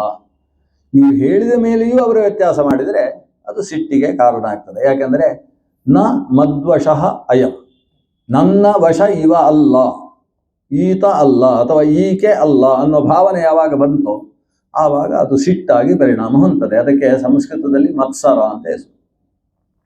ನಾವು ಮತ್ಸರ ಅನ್ನೋದನ್ನು ಕನ್ನಡದಲ್ಲಿ ಈರ್ಷ್ಯೆ, ಅಸೂಯೆ ಅನ್ನುವ ಅರ್ಥದಲ್ಲಿ ಬಳಸ್ತೇವೆ. ಆದರೆ ಮತ್ಸರ ಅಂತ ಹೇಳಿದ್ರೆ ನಾಯಂ ಮದ್ವಶಃ ಅನ್ನುವುದರಿಂದ ಉಂಟಾಗುವ ಮಾನಸ ಭಾವಕ್ಕೆ ಮತ್ಸರ ಅಂತ ಹೆಸರು. ಆ ರೀತಿಯ ಭಾವ ಬಂತು ಇವನಿಗೆ. ಬಂದು ಇವನನ್ನು ನೀನು ಸತ್ತಿದೆಯೋ ಬದುಕಿದೆಯೋ ಅಂತ ಜೋರು ಮಾಡಿದ. ಒಂದು ಜೋರು ಮಾಡುವ ಕ್ರಮ ಸಂಸ್ಕೃತದಲ್ಲಿ ಬೈಲಿಕ್ಕೆ ಚೆನ್ನಾಗಿ ಬರ್ತದೆ ಅನ್ನೋದಕ್ಕೆ ಇದೊಂದು ದೃಷ್ಟಾಂತ. ಅವ ಕೇಳ್ತಾನೆ, ಪ್ರಕುಪಿತ ಉವಾಚರ ಹೂಗಣ. ಹಿಂದೆ ಸ್ವಲ್ಪ ಕೋಪ ಬಂದ ಹಾಗೆ ಆಗಿತ್ತು, ಈಗ ಹಾಗಲ್ಲ, ಪ್ರಕುಪಿತ ಅಂದ್ರೆ ಸಿಕ್ಕಾಬಟ್ಟೆ ಕುಪಿತನಾಗಿ ಹೇಳ್ತಾನೆ, ಕಿಮರೇ ತ್ವಂ ಜೀವನ್ ಮೃತಃ, ನೀನೇನು ಬದುಕಿದ ಹೆಡವೋ ಅಂತ. ಇದು ವಿರುದ್ಧವಾದ ಶಬ್ದ ಅಲ್ವಾ? ನಾವು ಹೀಗೆ ಹೇಳ್ತೇವೆ, ಏನ್ ಜೀವನ್ ಮೃತ, ಅವ ಬದುಕಿರುವ ಹೆಣ ಅಂತ. ಇಂಥ ಶಬ್ದ ಬಳಸ್ತಾನೆ. ಕಿಮರೇ ತ್ವಂ ಜೀವನ್ ಮೃತೋಸಿ ಮಾಂ ಕದರ್ಥೀಕೃತ್ಯ ಭರ್ತೃಶಾಸನಂ ಅತಿಚರಸಿ. ನಾನು ಭರ್ತೃ, ಲೋಕಭರ್ತೃವಾದ ರಾಜ, ಲೋಕಭರ್ತೃ ಎನಿಸಿದ ನನ್ನ ಶಾಸನವನ್ನು ಕೂಡ ಅತಿಲಂಘಿಸಿ ಅದರ ಬಗ್ಗೆ ಅಷ್ಟು ತಾತ್ಸಾರ ತೋರಿಕೊಂಡು ನಡೀತಾ ಇದೆಯಲ್ಲ, ನಾನು ಮಾಡ್ತೇನೆ ನಿನಗೆ ಅಂತ ಹೇಳ್ತಾನೆ. ಕರೋಮಿ ಚಿಕಿತ್ಸಾಂ ಪ್ರಮತ್ತಸ್ಯತೆ ಕರೋಮಿ ಚಿಕಿತ್ಸಾಂ ದಂಡಪಾಣಿರಿವ ಜನತಾಯಾಹ ಯಥಾ ಪ್ರಕೃತಿಂ ಸ್ವಾಂ ಭಜಿಷ್ಯಸಿ. ಯಮದೇವ ಮಾಡ್ತಾನಲ್ವ ಲೋಕಕ್ಕೆ ಚಿಕಿತ್ಸೆ, ದಂಡಪಾಣಿ ಅಂತ ಹೇಳಿದ್ರೆ ಯಮ, ಹಾಗೆ ನಿನಗೆ ಚಿಕಿತ್ಸೆಯನ್ನು ಮಾಡಬೇಕಾಗ್ತದೆ, ಜಾಗ್ರತೆಯಾಗಿರು ಅಂತ ಒಂದು ಮಾತು ಹೇಳಿದ. ಇಷ್ಟು ಹೇಳಿದರೆ ಒಂದು ಪ್ರಪಂಚದ ಅದೃಷ್ಟ, ನಮ್ಮೆಲ್ಲರ ಅದೃಷ್ಟ ಏನು ಅಂದರೆ, ಇವನಿಗೆ ರಾಜನ ಜೊತೆಗೆ ಮಾತಾಡಬೇಕು ಅಂತ ಅನಿಸಿತು. ಜೀವನದಲ್ಲಿ ಒಂದು ಬಾರಿಯೂ ಬಾಯಿ ತೆರೆಯದೇ ಇದ್ದ ಅನೇಕ ವಿಷಯ ಇದರಲ್ಲಿದೆ. ಐತರೆಯ ಮಹಿದಾಸನು ಕೂಡ ಹಾಗೆ ಹುಟ್ಟಿದಲ್ಲಿಂದ ಬಾಯಿ ತೆಗೆದಿರಲಿಲ್ಲ. 16ನೇ ವರ್ಷಕ್ಕೆ ಬಾಯಿ ತೆಗೆದದ್ದು, ಇವ 21ನೇ ವರ್ಷಕ್ಕೆ ಬಾಯಿ ತೆಗೆದದ್ದು. ಅದು ರಾಜ ರಹುಗಣನ ಅದೃಷ್ಟದ ವಶದಿಂದ ಆತ ಮಾತಾಡ್ತಾನೆ. ಆತ ಮಾತಾಡುವ ಕ್ರಮ ಹೇಗೆ? ಇವನು ಏನೇನು ಅವನಿಗೆ ಬೈದಿದ್ದಾನೆ ಅದರ ಒಂದೊಂದು ಶಬ್ದವನ್ನು ಹಿಡ್ಕೊಂಡು, ರಾಜ ಹೀಗೆ ಹೇಳಿದೆಯಲ್ಲ, ಸ್ವಲ್ಪ ವಿಮರ್ಶೆ ಮಾಡು, ತಪ್ಪು ಹೇಳಿದಿ. ಪ್ರತಿಯೊಂದು ಒಂದೊಂದು ಶಬ್ದವನ್ನು ಹಿಡ್ಕೊಂಡು ಕೂಡ ವ್ಯಾಖ್ಯಾನ ಮಾಡ್ತಾನೆ. ಅದೊಂದು ವೇದಾಂತ. ನನ್ನನ್ನು ಏನು ಕೇಳಿದಿ, ನೀನು ಸರಿಯಾಗಿಯೇ ಹೇಳಿದೆಯಲ್ವ ರಾಜ ಅಂತ ಹೇಳ್ತಾನೆ. ಯಾಕಂದರೆ ನೀನು ಮೊದಲೇ ಹೇಳಿದ್ದೇನು, ಏನಪ್ಪ ನೀನು ಅಷ್ಟೂ ದೂರದಿಂದ ಒಬ್ಬನೇ ಹೊತ್ತಿದ್ದೀಯಲ್ವ ಅಂತ ಹೇಳಿದಿ. ಇದರ ಅರ್ಥ ಏನು? ನೀನು ಬಹಳ ದೂರ ಹೊತ್ತಲಿಲ್ಲ, ನೀನು ಹೊತ್ತವನೇ ಅಲ್ಲ, ಆದರೂ ಸುಸ್ತಾದವನ ಹಾಗೆ ನಡೀತಾ ಇದ್ಯಲ್ವಾ ಅಂತ ಅಲ್ವಾ. ಇದಕ್ಕೆ ವಿಪರೀತ ಲಕ್ಷಣ ಅಂತ ಹೆಸರು. ಒಬ್ಬನ ಮೇಲೆ ಸಿಟ್ಟಿದ್ರೆ ಅವನು ಎಷ್ಟು ಪಾಠ ಹೇಳಿದ್ರು ಅವನಿಗೆ ಅರ್ಥ ಆಗದೆ ಹೋದರೆ, ನಮ್ಮ ತರಗತಿಯ ಮಹಾಬೃಹಸ್ಪತಿ ಅಂದರೆ ನೀನು ಅಂತ ಅವನನ್ನು ಕರೆಯುವುದು. ಅಲ್ಲಿ ಮಹಾಬೃಹಸ್ಪತಿ, ಬೃಹಸ್ಪತಿ ಅಂತ ಹೇಳಿದರೆ ದೇವಾನಾಂಚ ಋಷೀಣಾಂಚ ಗುರುಂ ಕಾಂಚನ ಸನ್ನಿಭ, ಅವು ದೇವತೆಗಳಿಗೂ ಗುರು, ಋಷಿಗಳಿಗೂ ಗುರು. ಅಂಥ ವ್ಯಕ್ತಿತ್ವದ ಬೃಹಸ್ಪತಿ ಅಂತ ಇವನನ್ನು ಕರೆಯುವುದರ ಹಿನ್ನೆಲೆ ಏನು? ಅದಕ್ಕೆ ವಿಪರೀತ ಲಕ್ಷಣ ಅಂತ ಹೆಸರು. ನಾವು ಏನು ಹೇಳಿದ್ದೇವೋ ಅದಕ್ಕಿಂತ ವಿಪರೀತವಾದದ್ದು ಅದರದ್ದು ಅರ್ಥ ಅಂತ ಅರ್ಥ. ಆ ಅರ್ಥದಲ್ಲೆಲ್ಲ ಸುಚಿರಂ ದೂರಂ ಏಕಏವ ಊಹಿವಾನ್ ಸುಚಿರಂ ಅಂತ ಹೇಳಿದ್ದು ಅದೇ ಅರ್ಥದಲ್ಲಿ. ಹಾಗಾದರೆ ನೀನು ಹೊರಲೇ ಇಲ್ಲ ಅಂತ ನೀನು ಹೇಳ್ತೀಯಲ್ಲ, ಓ ರಾಜನ್ ಎಷ್ಟು ಚೆನ್ನಾಗಿ ತಿಳ್ಕೊಂಡಿದ್ದೀನಿ ನೀನು ಅಂತ ಹೇಳ್ತಾನೆ. ನೀನು ಬಹಳ ದೊಡ್ಡ ಜ್ಞಾನಿ ನೀನು, ಯಾಕಂದ್ರೆ ನಾನು ಹೊರಲೇ ಇಲ್ಲ ಅಂತ ಹೇಳಿದೆಯಲ್ಲ ನೀನು, ನಿಜ ಅದು, ನೀನು ಹೇಳಿದ್ದು ಸರಿ ಇದೆ ಅಂತ ಹೇಳ್ತಾನೆ. ತ್ವಯೋದಿತಂ ವ್ಯಕ್ತಮಭಿಪ್ರಲಬ್ಧಂ ಭರ್ತು ಸಮೇ ಸ್ಯಾದ್ ಯದಿ ವೀರ ಭಾರ. ನಾನು ಎಲ್ಲಿ ಭಾರ ಹೊತ್ತಿದ್ದೇನೆ, ನಾನು ಹೊತ್ತಿದ್ದೇನೆ ಅನ್ನೋದು ಪೂರ್ಣ ಮಟ್ಟದ ಸುಳ್ಳು ಅಂತ ಹೇಳ್ತಾನೆ. ಇದನ್ನು ನಾವು ಅಲ್ಲಿಗೆ ಮಾತ್ರ ಕಥೆ ಇಟ್ಟುಕೊಳ್ಬಾರ್ದು. ನಮ್ಮ ಸಮಗ್ರ ಜೀವನದ ಪ್ರತಿಯೊಂದು ಕರ್ತೃತ್ವದ ಬಗ್ಗೆ ಹೇಳಬೇಕಾದಂತಹ ಮಾಹಿತಿ ಇದು. ಧರ್ತು ಭರ್ತು ಮೇ ಯದಿ ಹೇ ವೀರ ಭಾರ ಸ್ಯಾತ್ ತರ್ಹಿ ತಯೋದಿತಂ ವ್ಯಕ್ತಂ ಅಭಿಪ್ರಲಬ್ಧ. ನಾನು ಭಾರ ಹೊತ್ತಿದ್ದೇನೆ ಅಂತ ನೀನು ಹೇಳಿದೆಯಲ್ವಾ, ಅದು ಸುಳ್ಳೆ. ನಾನು ಭಾರ ಹೊರಲಿಲ್ಲ ಅನ್ನುವುದನ್ನು ನೀನು ವಿಪರೀತ ಲಕ್ಷಣದಿಂದ ಅಭಿವ್ಯಕ್ತಿಗೊಳಿಸಿದೆಯಲ್ವ, ಅದು ಸತ್ಯ. ನಾನೆಲ್ಲಿ ಭಾರ ಹೊತ್ತಿದ್ದೇನೆ? ಇದನ್ನು ಮುಂದಕ್ಕೆ ತುಂಬ ಚೆನ್ನಾಗಿ ವಿವರಿಸ್ತಾನೆ. ನಾವು ತುಂಬ ಆಲೋಚನೆ ಮಾಡಬೇಕಾದ ವಿಷಯ. ಈಗ ನಾನು ಭಾರ ಹೊತ್ತಿದ್ದೇನೆ ಅಂತ ಹೇಳಿ ಒಂದು ಬಿದಿರಿನ ಕೋಲು ಇಟ್ಟುಕೊಂಡು ಅದರಲ್ಲಿ ಒಂದು ಪಲ್ಲಕ್ಕಿ ಇದ್ದು, ಆ ಪಲ್ಲಕ್ಕಿಯಲ್ಲಿ ರಾಜ ರಹುಗಣ ಇದ್ದಾನೆ ಅಂತ ಹೇಳಿದರೆ, ಇವ ಹೇಳ್ತಾನೆ ನಾನು ಹೊತ್ತದ್ದಲ್ಲ, ನನ್ನ ಭುಜ ಹೊತ್ತದ್ದು ಅಂತ ಹೇಳ್ತಾನೆ. ನಾವು ಈ ರೀತಿ ಮಾತಾಡಿದರೆ ಏನು ಹೇಳ್ತೇವೆ ಈ ಮಾತಿಗೆ? ಆಗ ಅವನಿಗೊಂದು ಬೆನ್ನಿಗೆ ಹೊಡಿತಾನೆ, ಹೊಡೆದು ನಾನು ನಿಂಗೆ ಹೊಡೆದದ್ದಲ್ಲ, ನಿನ್ನ ಬೆನ್ನಿಗೆ ಹೊಡೆದದ್ದು ಅಂತ ಹೇಳ್ತೇನೆ. ಇಲ್ಲಿ ನನ್ನ ಭುಜ ಹೊತ್ತದ್ದು ನಾನಲ್ಲ ಅಂತ ಇವ ಹೇಳ್ತಾನೆ. ವೇದಾಂತದ ದೃಷ್ಟಿ ಸರಿ. ಭುಜ ಹೊತ್ತದ್ದು ಅಂತ ಆದಮೇಲೆ ಏನು ಭುಜ? ಆ ಭುಜ ಇರುವುದೆಲ್ಲಿ? ನನ್ನ ಹೊಟ್ಟೆಯ ಮೇಲೆ ಭುಜ ಇದೆ. ಭುಜದ ಹೊಟ್ಟೆಯ ಕೆಳಗೆ ಕಾಲಿದೆ, ಕಾಲಿನ ಕೆಳಗೆ ಭೂಮಿ ಇದೆ. ಹಾಗಾದ್ರೆ ಯಾರು ನಿನ್ನನ್ನು ಹೊತ್ತದ್ದು? ನನ್ನ ಭುಜ ಹೊತ್ತದ್ದು, ಕಾಲು ಹೊತ್ತದ್ದು, ಭೂಮಿ ಹೊತ್ತದ್ದು? ಕೆಲವರು ಹಾಗೆ ಹೇಳ್ತಾರೆ, ಭೂಮಿ ನಿನ್ನನ್ನು ಹೊತ್ತಿದೆ. ಪೃಥ್ವಿತ್ವಯ ಧೃತ ಲೋಕಾಹ ದೇವಿತ್ವಂ ವಿಷ್ಣುನ ಧೃತ. ಇಡೀ ಲೋಕವೇ ಪೃಥ್ವಿ, ತ್ವಯಾ ಧೃತಾಹ. ಪೃಥ್ವಿಯಿಂದ ಸಮಗ್ರ ಲೋಕವು ಕೂಡ ಧೃತವಾಗಿದೆ. ಹಾಗಾದರೆ ನಿನ್ನನ್ನು ಧರಿಸಿದ್ದು ನಾನಲ್ಲ, ಪೃಥ್ವಿ. ಅಂದರೆ ಅಭಿಪ್ರಾಯ ಏನಿದೆ? ಈಗ ನಾನು ನಿನ್ನನ್ನು ಹೊತ್ತಿದ್ದೇನೆ ಅಂತ ನೀನು ಅನ್ಕೊಂಡಿದ್ಯಾ? ನಾನು ಹೊತ್ತದ್ದು ಅಂತ ಯಾಕೆ ಅನ್ಕೊಂಡಿದ್ದೀನಿ? ನನ್ನ ಭುಜ ಅಂತ ಅನ್ಕೊಳ್ಬೋದಲ್ಲ. ಭುಜ ಅಂತ ಅನ್ಕೊಳ್ಳುವುದಿಲ್ಲ, ನಾನು ಅಂತ ಹೇಳ್ತೀನಿ. ನಾನು ಅಂದ್ರೆ ಯಾರು? ಈ ಶರೀರವೇ ಹೌದಾದರೆ ಈ ಶರೀರ ಅಂತ ಹೇಳು. ಶರೀರವೂ ನಿನ್ನನ್ನು ಹೊತ್ತದ್ದಲ್ಲ. ನಿನ್ನನ್ನು ಹೊತ್ತದ್ದು ಶಿಬಿಕೆ. ಶಿಬಿಕೆ ಅಂತ ಹೇಳಿದ್ರೆ ಪಲ್ಲಕ್ಕಿ ನಿನ್ನನ್ನು ಹೊತ್ತಿದೆ ಹೊರತು ನಾನು ಹೊತ್ತದ್ದಲ್ಲ. ಹಾಗ ಪಲ್ಲಕ್ಕಿ ಹೊತ್ತದ್ದಲ್ಲ, ನಾನು ಹೊತ್ತದ್ದು ಹೌದಾದ್ರೆ ನಾನು ಅಲ್ಲ, ಭೂಮಿ ಅಂತ ಹೇಳ್ಬೇಕು. ಕೊನೆ ಪಕ್ಷದಲ್ಲಿ ಭೂಮಿ ಆದರೂ ನಿನ್ನನ್ನು ಹೊತ್ತಿದೆಯಾ? ಭೂಮಿಯನ್ನು ಹೊತ್ತದ್ದು ಯಾರು? ದೇವಿತ್ವಂ ವಿಷ್ಣುನಾಧೃತ. ಭೂಮಿಯನ್ನು ಹೊತ್ತವ ಕೆಳಗೆ ಅನಂತ ಶೇಷ ಇದ್ದಾನೆ. ಶೇಷನ ಯಾವುದೋ ಹೆಡೆಯ ಮೇಲೆ ಸಂಕರ್ಷಣ ಶಕ್ತಿಯಿಂದ ಭೂಮಿ ನಿಂತಿದೆ. ಸಂಕರ್ಷಣ ಅಂದರೆ ಗುರುತ್ವಾಕರ್ಷಣಾದಿ ಶಕ್ತಿಗಳು, ಆ ಬಲದಿಂದ ಅದು ನಿಂತಿರುವಂಥದ್ದು. ಆ ಶೇಷನಾದರೂ ಹೊತ್ತಿದ್ದಾನೆ ನಿನ್ನನ್ನು. ಅವನನ್ನು ಹೊರುವುದಕ್ಕೆ ವಾಯು ಶಕ್ತಿ ಇದೆ, ವಾಯುಕೂರ್ಮ ಅಂತ ಅದಕ್ಕೆ ಹೆಸರು. ವಾಯುಕೂರ್ಮದ ಪುಚ್ಛದಲ್ಲಿ ಶೇಷ 3 ಸುತ್ತು ಹಾಕಿ ತಾನು ತನ್ನ ಶಕ್ತಿಯ ಮೂಲಕ ತನ್ನ ಹೆಡೆಯಿಂದ 30,000 ಎತ್ತರದಲ್ಲಿ ಈ ಭೂಮಿಯನ್ನು ಧರಿಸಿದ್ದಾನೆ. ಆ ವಾಯುಕೂರ್ಮವಾದರೂ ಭೂಮಿಯನ್ನು ಧರಿಸಿದೆಯಾ? ವಾಯುಕೂರ್ಮನನ್ನು ವಿಷ್ಣುಕೂರ್ಮ ತನ್ನ ಪುಚ್ಛದಲ್ಲಿ ಧರಿಸಿ ಅಲ್ಲಿಂದ ಕೆಳಗೆ ಬ್ರಹ್ಮಾಂಡ, ಬ್ರಹ್ಮಾಂಡದ ಕೆಳಗೆ ಬಂದರೆ ಮತ್ತೆ 2ನೆಯ ವಿಷ್ಣುಕೂರ್ಮ ಬ್ರಹ್ಮಾಂಡವನ್ನು ಧರಿಸಿದೆ. ಆ ವಿಷ್ಣುಕೂರ್ಮ ಅವನ ಆಧಾರ ಶಕ್ತಿ, ಎಲ್ಲಕ್ಕೂ ಆಧಾರಭೂತವಾದಂತಹ ಮೂಲಾಧಾರ ಶಕ್ತಿ. ಹಾಗಾದರೆ ನೀನು ವಿಮರ್ಶೆ ಮಾಡ್ತಾ ಹೋದರೆ ನಿನ್ನನ್ನು ಹೊತ್ತವ ಯಾರು? ನೇರವಾಗಿ ಹೇಳುವುದಾದ್ರೆ ನೀನು ಹೇಳಬೇಕು, ಶಿಬಿಕೆಯೂ ಹೊತ್ತದ್ದಲ್ಲ ನಿನ್ನನ್ನು, ಶಿಬಿಕೆಯಲ್ಲಿ ಹಾಕಿದಂತಹ ಒಂದು ಶಯ್ಯೆ. ನೀವು ಅದಕ್ಕೇನು ದಿಂಬು ಅಂತ ಕರೀರಿ, ಆಸನ ಅಂತ ಕರೀರಿ, ಅದು ನಿಜವಾಗಿ ಅವ ಹೇಳುವುದೇನಂದ್ರೆ ಅದೊಂದು ಹಾಸಿಗೆ ಅಂತ. ನಿನ್ನ ಪಲ್ಲಕ್ಕಿಯ ಮೇಲೆ ಹಾಕಿದ ಹಾಸಿಗೆ ನಿನ್ನನ್ನು ಹೊತ್ತದ್ದು. ಆದರೆ ನೀನು ಹಾಸಿಗೆ ಹೊತ್ತದ್ದಲ್ಲ, ಪಲ್ಲಕ್ಕಿ ಹೊತ್ತದ್ದಲ್ಲ, ನಾನು ಹೊತ್ತದ್ದು ಅಂತ ನನ್ನ ಮೇಲೆ ಯಾಕೆ ಆಕ್ಷೇಪ ಮಾಡ್ತಾ ಇದ್ದಿ? ನಾನು ಹೊತ್ತದ್ದು ಹೌದಾದ್ರೆ ಭೂಮಿ ಹೊತ್ತದ್ದೇ ಅಲ್ಲ ಯಾಕೆ? ಅದನ್ನು ಹೊತ್ತಂತಹ ಅನಂತ ಯಾಕಲ್ಲ? ಆ ಅನಂತಾಸನ ಅನಿಸಿದ ಭಗವಂತ ನಿನ್ನನ್ನು ಹೊತ್ತದ್ದು ಯಾಕಲ್ಲ? ನಿಜವಾಗಿ ಎಲ್ಲರನ್ನೂ ಹೊತ್ತವ ಆ ಅನಂತಾಸನ ನೆನೆಸಿದಂತಹ ಭಗವಂತ. ಅವ ಸರ್ವಧಾರಕ. ಸರ್ವಧಾರಕನಾದ್ರಿಂದ ಅವನಿಗೆ ಧರ್ಮ ಅಂತ ಹೆಸರು. ಅವನೇ ಎಲ್ಲವನ್ನು ಹೊರುವವ. ಆಮೇಲೆ ಉಳಿದದ್ದಕ್ಕೆ ಹೊತ್ತಿದ್ದಾನೆ ಹೊತ್ತಿದ್ದಾನೆ ಹೊತ್ತಿದ್ದಾನೆ ಅಂತ ಹೇಳುವುದು ಯಾಕೆ? ಒಂದಷ್ಟು ಹೊತ್ತು ಇದ್ದಾನೆ, ಅದರಿಂದ ಹೊತ್ತಿದ್ದಾನೆ ಅಂತ ಹೇಳೋದು. ಒಂದಷ್ಟು ಹೊತ್ತಾದ್ರೂ ಇದ್ದಾನಲ್ವ. ಆದರೆ ವಸ್ತುತಃ ಅವರೆಲ್ಲರೂ ಕೂಡ ಸರ್ವಧಾರಕನಾದ ಭಗವಂತ ಅವನಲ್ಲಿ ನಿಂತಿದ್ದಾನೆ, ನಿಂತು ತಾನು ಹೊರ್ತಾ ಇದ್ದಾನೆ. ಸರ್ವಧಾರಕನಾದ್ರಿಂದ ಭಗವಂತನಿಗೆ ಧಾರಣಾತ್ ಧರ್ಮ ಇತ್ಯಾಹು.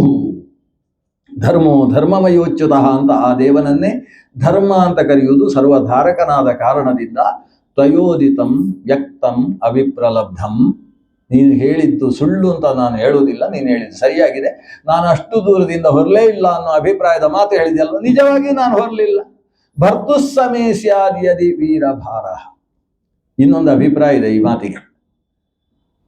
ಒಬ್ಬ ಹೊತ್ತಿದ್ದಾನೆ ಅಂತ ಯಾವಾಗ ಕರೆಯುವುದು? ಅವನಿಗೆ ಭಾರವಾದರೆ ಅವನು ಹೊತ್ತಿದ್ದಾನೆ ಅಂತ ಹೇಳಬೇಕು. ಒಂದು 50 kg ಅಕ್ಕಿಯನ್ನು ತಲೆಯಲ್ಲಿಟ್ಟುಕೊಂಡು ಬಂದಾಗ ಅವನಿಗೆ ನಾನು ಹೊತ್ತಿದ್ದೇನೆ ಅಂತ ಅನುಭವಕ್ಕೆ ಬರ್ತದೆ. ತಲೆಯಲ್ಲಿ ಒಂದಿಷ್ಟು ಕೂದಲು ಇಟ್ಟುಕೊಂಡಾಗ ನಾನು ಕೂದಲನ್ನು ಹೊತ್ತಿದ್ದೇನೆ ಅಂತ ಯಾರಾದ್ರೂ ಹೇಳ್ತಾರಾ? ಹೇಳುವುದಾದ್ರೆ ಎಲ್ಲ ಕೂದಲು ತೆಗೆಸಿಕೊಂಡು ಬರುವುದಿಲ್ವಾ? ತುಂಬಾ ರಗಳೆ ಆಗ್ತದೆ ತೆಗೆಯೋಣ ಅಂತ. ಹಾಗಾದ್ರೆ ತಲೆಗೂದಲು ತಲೆಯಲ್ಲಿದ್ದಾಗ ಅದೊಂದು ಹೊತ್ತಿದ್ದೇನೆ ಅಂತ ಅನಿಸುವುದೇ ಇಲ್ಲ. ಅಥವಾ ತಲೆಗೂದಲ ಒಳಗೆ ಒಂದು 10-20 ಆನೆಗಳಿರುವ ಸಾಧ್ಯತೆ ಉಂಟು. ಅದಕ್ಕೆ ತೈಲಪಗಳು ಅಂತ ಕರೀತಾರೆ. ಅದಕ್ಕೆ ಆನೆ ಅಂತ ಇನ್ನೊಂದು ಕರೀತಾರೆ. ಆನೆ, ತಲೆಯಲ್ಲಿರುವ ಆನೆ. ಅದನ್ನು ನಾವೇನು ಅಂತ ಬಹಳ ಚಿಕ್ಕ ಶಬ್ದದಿಂದ ಹೇಳ್ತೇವೆ. ಅದನ್ನು ಹೀಗೆ ಇಟ್ಕೊಂಡು ತಲೆಯಲ್ಲೇ ಅದನ್ನು ಮುಗಿಸುವವರು ಇದ್ದಾರೆ. ಆಮೇಲೆ ತೆಗೆದು ಈ ಉಗುರ ಮೇಲೆ ಹಾಕಿ 2ನೇದ್ರಿಂದ ಅದನ್ನು ಮುಗಿಸುವವರು ಕೂಡ ಇದ್ದಾರೆ. ಅಂತ ಆ ತಲೆಯಲ್ಲಿ ಇರತಕ್ಕಂತಹ ಪ್ರಾಣಿಗಳನ್ನು ಯಾರಾದ್ರೂ ಹೇಳ್ತಾರೆ, ನಾನೊಂದು 1000 ಹೇನುಗಳನ್ನು ಹೊತ್ತುಕೊಂಡು ಸಾಗುತ್ತಿದ್ದೇನೆ, ನಾನು ಲೋಕದಲ್ಲಿರುವ ಬರೀ 20 ಜನರಿಗೆ ಅನ್ನ ಹಾಕುವುದಲ್ಲ, ಇಷ್ಟು ಜನರಿಗೆ ಅನ್ನ ಹಾಕ್ತಾ ಇದ್ದೇನೆ. ಯಾಕಂದ್ರೆ ಇವನ ತಲೆಯಲ್ಲಿ ಬರುವ ಬೆವರೇ ಅದಕ್ಕೆ ಆಹಾರ, ಇವನೇ ಕೊಟ್ಟದ್ದಲ್ಲ ಆಹಾರ. ಆದ್ರಿಂದ ಅದಕ್ಕೆ ಸ್ವೇದಪ ಅಂತ ಹೆಸರು. ಸ್ವೇದ ಅಂತ ಹೇಳಿದ್ರೆ ಸ್ವೆಪ್ಟ್ ಅಂತ ಹೇಳ್ತೀವಲ್ಲ, ಅದು ಸ್ವೇದ. ಸ್ವೆಟರ್ ಅಂತ, ಸ್ವೇದ ಭರಿಸುವುದಕ್ಕೆ ಸ್ವೆಟರ್ ಅಂತ ಹೆಸರು. ಒಟ್ಟು ತಲೆಯಲ್ಲಿರುವ ಸ್ವೇದವನ್ನು ಪಾನ ಮಾಡುವುದರಿಂದ ಅಥವಾ ತಲೆಗೆ ಹಾಕಿದ ಎಣ್ಣೆಯನ್ನು ಅದು ಭಕ್ಷಣ ಮಾಡುವುದರಿಂದ ತೈಲಪ ಅಂತಲೋ ಸ್ವೇದಪ ಅಂತಲೋ ಶಾಸ್ತ್ರದಲ್ಲಿ ಅದಕ್ಕೆ 2 ಹೆಸರಿದೆ. ಅಂತಹ ಪ್ರಾಣಿಗಳು ತಲೆಯಲ್ಲಿದ್ದಾಗ ನಾನು ಹೊತ್ತಿದ್ದೇನೆ ಅಂತ ಹೇಳುವುದಿಲ್ಲ. ಯಾಕೆ? ಹೊರುವುದು ಗೊತ್ತೇ ಆಗುವುದಿಲ್ಲ ಅನ್ನೋ ಕಾರಣದಿಂದ. ನನಗೂ ಅಷ್ಟೇ. ಇವರೇ ಈ 3 ಜನ ಇದ್ದಾರಲ್ಲ ನಿನ್ನ ಜೊತೆಗಿರುವವರು, ಅವರು ಯಾವುದೋ ಒಂದು ಕೋಲು ಇಟ್ಟಿದ್ದಾರೆ ಇಲ್ಲಿ ಅಷ್ಟೇ. ಆ ಕೋಲು ಅದು ಉಂಟು ಇಲ್ಲ ನಂಗೆ ಗೊತ್ತಿಲ್ಲ. ನನ್ನಷ್ಟಕ್ಕೆ ನಾನು ಹೆಜ್ಜೆ ಹಾಕ್ತಾ ಇದ್ದೇನೆ. ನನಗೆ ಭಾರ ಇದ್ರೆ ಅಲ್ವ ನಾನು ಹೊತ್ತಿದ್ದೇನೆ ಅನ್ನುವ ಭಾವ.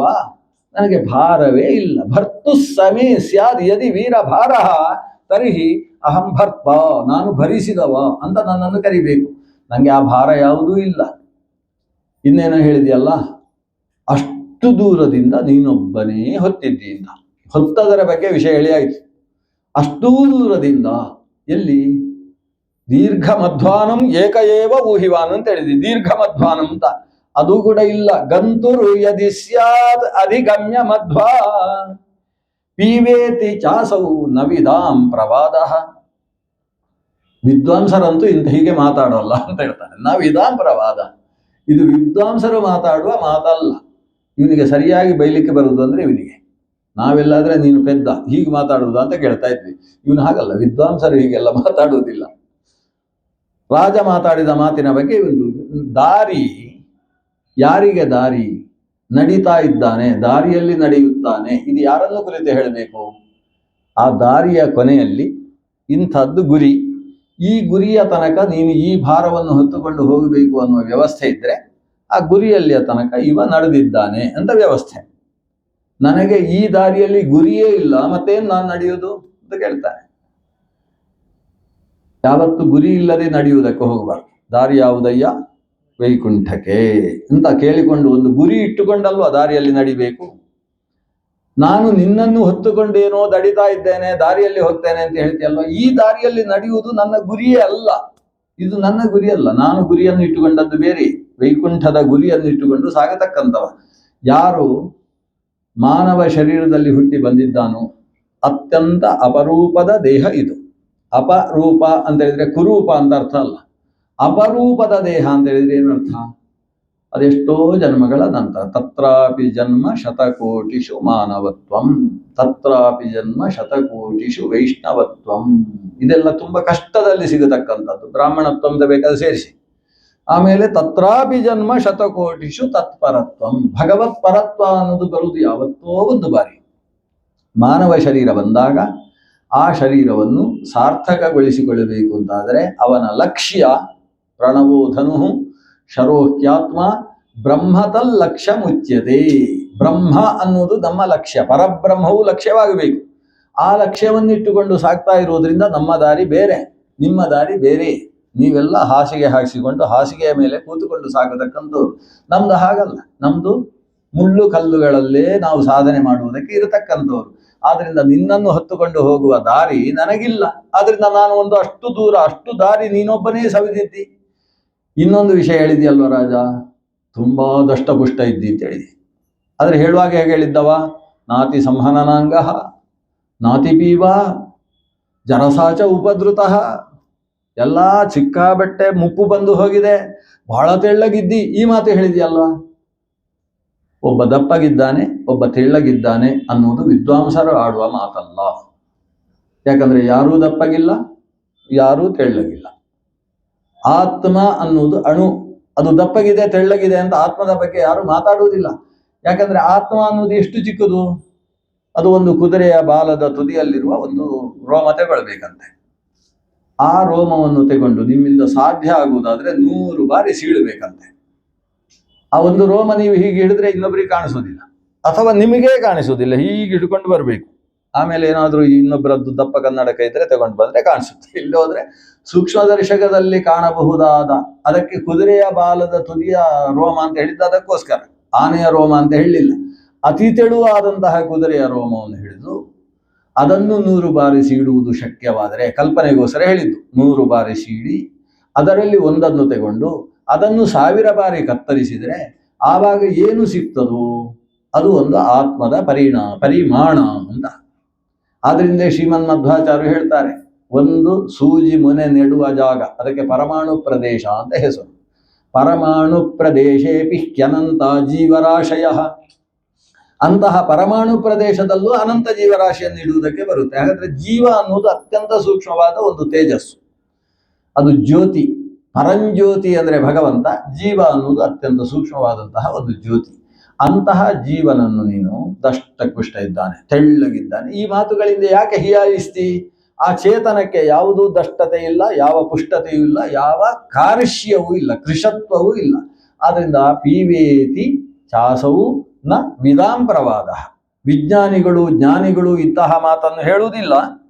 ಸ್ಥೌಲ್ಯಂ ಕಾರ್ಷ್ಯಂ ಯಾಧಯ ಆಧಯಶ್ಚ ಕ್ಷುತ್ರುಡ್ ಭಯಂ ಕಲಿರಿಚ್ಛಾ ಜರಾಚ ನಿದ್ರಾರತಿರ್ಮನ್ಯುರಹಂ ಮದಶ್ಚ ದೇಹೇನ ಜಾತಸ್ಯ ಹಿ ಮೇ ನ ಸಂತಿ. ದಷ್ಟವಾಗಿರುವುದು, ದಪ್ಪವಾಗಿರುವುದು, ಕೃಶತ್ವ, ತೆಳ್ಳಗಿರುವುದು, ನಿದ್ರೆ ಮಾಡುವುದು, ತೂಕಡಿಸುವುದು. ನಮಗೆಲ್ಲ ಚಿರಾಪರಿಚಿತವಾದ ಕೆಲವು ಶಬ್ದಗಳನ್ನು ಹೇಳ್ತಾರೆ, ತುಂಬಾ ಪರಿಚಿತವಾದ ಶಬ್ದ. ಕಾರ್ಶ್ಯಂ ವ್ಯಾಧಯ ಆಧಯಶ್ಚ ಕ್ಷುತ್ರುಡ್ಭಯ. ವ್ಯಾಧಿಗಳು ಅಂತ ಹೇಳಿದ್ರೆ ಶರೀರಕ್ಕೆ ಬರತಕ್ಕಂತಹ ರೋಗಗಳು. ಆಧಿಗಳು ಅಂತ ಹೇಳಿದ್ರೆ ಮನಸ್ಸಿಗೆ ಬರತಕ್ಕಂತಹ ರೋಗಗಳು. ಯಾವುದು? ಉದ್ವೇಗ ಅಥವಾ ತಲ್ಲಣತೆ ಅಂತ ಕರೀತೇವೆ. ತಲ್ಲಣತೆ, ಮನಸ್ಸು ಯಾಕೋ ಒಂದು ಸ್ವಲ್ಪ ಅಲುಗಾಡ್ತಾ ಇರುವುದು. ಏನು ಬಂದ್ರು ಆ ಕಡೆಯಿಂದ ಗಾಳಿ ಬೀಸಿದ್ರು ಕೂಡ ಜ್ವರ ಬರುತ್ತೋ ಏನೋ ಅಂತ ಹೆದರಿಕೆ ಆಗುತ್ತೆ. ಗಾಳಿ ಬೀಸದೆ ಹೋದ್ರೂ ಕೂಡ ಏನಾಗ್ಬಿಡುತ್ತೋ ಅಂತ. ಮಳೆ ಬರ್ತಾ ಇದ್ರೆ ಎಂಥ ಶನಿ ಮಳೆ ಅಂತ ಅದರ ಬಗ್ಗೆ ಬೈಯುವುದು. ಇದೊಂದು ರೀತಿಯ ಮಾನಸಿಕವಾದ ತಲ್ಲಣತೆ. ಉದ್ವೇಗ ಅಂತ ಉಂಟಾಗ್ತದೆ, ಟೆನ್ಷನ್ ಅಂತ ಕರಿತೀವಿ. ಒಟ್ಟು ಅಶಾಂತಿ, ಇವೆಲ್ಲವೂ ಕೂಡ ಮನಸ್ಸಿಗೆ ಸಂಬಂಧಪಟ್ಟಂತಹ ರೋಗಗಳು. ಇದನ್ನು ಆಧಿಗಳು ಅಂತ ಕರೀತಾರೆ. ಹಸಿವೆ, ನೀರಡಿಕೆ, ಭಯ, ಕಲಹ, ಬೇಕು ಅನ್ನುವ ಇಚ್ಛೆ, ಬೇಡ ಅಂತ ಹೇಳ್ತಕ್ಕಂತಹ ತಡೆಗಳು, ಜರೆ, ಇವೆಲ್ಲವೂ ಕೂಡ ಯಾವುದಕ್ಕೆ ಅಂತ ಇದ್ರೆ ದೇಹೇನ ಜಾತಸ್ಯ. ದೇಹದಲ್ಲಿ ಅಭಿಮಾನ ಯಾರಿಗುಂಟು ಅವನಿಗೆ ಬರುವುದು, ನನಗಂತೂ ಇಲ್ಲ. ದೇಹೇನ ಜಾತಸ್ಯ ಹಿ ಮೇ ನ ಸಂತಿ, ನನಗೆ ಅದ್ಯಾವುದೂ ಇಲ್ಲ. ಇನ್ನೊಂದೇನೋ ಹೇಳಿದೆಯಲ್ವಾ, ಜೀವನ್ ಮೃತಃ ಅಂತ ಕರೆದೆ. ಜೀವನ್ ಮೃತಃ ಅಂದ್ರೆ ಬದುಕಿದ್ದು ಸತ್ತವ ಅಂತ. ಈ ಶಬ್ದವನ್ನು ಯಾರಲ್ಲಿ ಬಳಸಬೇಕು? ಅಚೇತನದಲ್ಲಿ ಬಳಸುವ ಹಾಗಿಲ್ಲ. ಯಾಕಂದ್ರೆ ಅಚೇತನಕ್ಕೆ ಜೀವನ ಅನ್ನುವುದಿಲ್ಲ. ಚೇತನದಲ್ಲೂ ಬಳಸುವ ಹಾಗಿಲ್ಲ, ಯಾಕಂದ್ರೆ ಅದಕ್ಕೆ ಮೃತತ್ವ ಇಲ್ಲ. ಯಾವುದು ಚೇತನವೋ ಅದು ಸಾಯುವುದಿಲ್ಲ, ಯಾವುದು ಜಡವೋ ಅದು ಜೀವಿಸುವುದಿಲ್ಲ. ಯಾಕಂದ್ರೆ ಜೀವಿಸುವುದು ಅಂದ್ರೆ ಏನು? ಜೀವ ಪ್ರಾಣ ಧಾರಣಿ, ಉಸಿರಾಡುವುದಕ್ಕೆ ಜೀವನ ಅಂತ ಹೆಸರು. ಜೀವನ ಅನ್ನುವುದು ಚೇತನಕ್ಕೆ ಮಾತ್ರ ಸಂಬಂಧಪಟ್ಟಂತಹ ಧರ್ಮ. ಉಸಿರಾಟ ಅನ್ನುವುದರ ಹಿಂದೆ ಅನೇಕ ಧರ್ಮಗಳುಂಟು. ಒಂದು, ಉಸಿರಾಡ್ತಾ ಇದೆ ಅಂದ್ರೆ ಅದರ ಒಳಗೆ ಯಾವುದಾದ್ರೂ ಆಹಾರ ಜೀರ್ಣವಾಗ್ತಾ ಇದೆ ಅಂತ ಅರ್ಥ. ಉಸಿರಾಟ ಮಾತ್ರ ಇದ್ದು ಆಹಾರ ಜೀರ್ಣವಾಗದೆ ಒಂದು ಚೇತನಕ್ಕೆ ಅಸ್ತಿತ್ವ ಇಲ್ಲ. ಅದು ವೃಕ್ಷವಾದರೂ ಅಷ್ಟೇ. ವೃಕ್ಷಾಯುರ್ವೇದ ಹೇಳ್ತದೆ, ವೃಕ್ಷ ಉಸಿರಾಡ್ತದೆ. ಉಸಿರಾಡುವ ಕಾರಣದಿಂದ ವೃಕ್ಷದಲ್ಲಿ ಆಹಾರ ಜೀರ್ಣವಾಗ್ತಾ ಇರ್ತದೆ. ಅದು ನೀರು ಆಗ್ಬೋದು, ಗೊಬ್ಬರ, ಅದು ಎಲ್ಲಿ ಬೇರು ಹರಡಿರುತ್ತೋ ಅಲ್ಲಿರತಕ್ಕಂಥ ಭೂಮಿಯ ಮಣ್ಣಿನ ಸಾರವನ್ನು ತಾನು ಹೀರುತ್ತದೆ. ಆ ಆಹಾರ ಶರೀರದಲ್ಲಿ ಜೀರ್ಣವಾಗುವುದರ ಮೂಲಕ ಅದರ ಎಲೆಗೋ, ಅದರಲ್ಲಿರುವ ಪುಷ್ಪಕ್ಕೋ, ಅದರಲ್ಲಿರುವ ಕಾಯಿಗೋ ಯಾವುದೋ ಒಂದು ರೀತಿಯ ಉತ್ಕರ್ಷ, ಬೆಳವಣಿಗೆ ಅನ್ನೋದು ನಿರಂತರ ಇದೆ. ಬೆಳವಣಿಗೆ ಇಲ್ಲದೆ ಹೋದರೆ ಉಸಿರಾಟಕ್ಕೆ ಅರ್ಥ ಇಲ್ಲ. ಆದ್ರಿಂದ ಸುಮಾರು ಹೇಳುವುದುಂಟುಂಟು, 18 ವರ್ಷದ ತನಕ ಬೆಳೀತಾರೆ, ಕೆಲವರು 32 ವರ್ಷ ತನಕ ಬೆಳೀತಾರೆ, 32 ಆಗಿ ಕೆಲವರು 42ರ ತನಕ ಬೆಳೆಯುವುದೂ ಇದೆ. 42 ವರ್ಷ ಆದಮೇಲೆ ಅಷ್ಟೇ ಇರ್ತಾರೆ. ಎಲ್ಲಿಯ ತನಕ? 60ರ ತನಕ ಅಷ್ಟೇ ಇರ್ತಾರೆ. ಅದು 5.3 ಅಂತ ಹೇಳ್ತೇವೆ ನಾವು ಇಂಚಿನ ಲೆಕ್ಕಾಚಾರದಲ್ಲಿ, ಅವರು ಅಷ್ಟೇ ಎತ್ತರ ಅಂತ. 60 ಆದಮೇಲೆ 62 ಆಗುವಾಗ ಒಂದು ಅರ್ಧ ಇಂಚು ಕಡಿಮೆ ಆಗಿದ್ದಾರೆ ಅಂತ ಬರ್ತದೆ. ಕೊನೆಗೆ 92 ಆಗುವಾಗ ಒಂದು 4 ಇಂಚೋ 8 ಇಂಚೋ ಕಡಿಮೆ ಅಂತ, ಹೀಗೆಲ್ಲ ಒಂದು ಲೆಕ್ಕಾಚಾರ ಉಂಟಲ್ವಾ. ಶರೀರ ಕ್ಷೀಣ ಆಗ್ತಾ ಹೋಗ್ತದೆ ಒಂದು ಹಂತದ ನಂತರ. ಹಾಗಾದ್ರೆ ಯಾಕೆ ಶರೀರ ವೃದ್ಧಿಸುವುದು ಅಥವಾ ಕ್ಷೀಣಿಸುವುದು ಅನ್ನುವ ಪ್ರಕ್ರಿಯೆ ನಡೆಯುತ್ತೆ ಅಂದ್ರೆ ಅಲ್ಲಿ ಆಹಾರದ ಜೀರ್ಣವಾಗುವಿಕೆ ಅನ್ನೋದಿದೆ. ಅದಕ್ಕಾದ್ರೂ ಕಾರಣ ಏನು? ಅದಕ್ಕೆ ಕಾರಣ ಉಸಿರಾಟ. ಅದನ್ನೇ ಜೀವನ ಅಂತ ಕರೆಯುವುದು, ಉಸಿರಾಟ ಅಂತ ಕರೆಯುವುದು.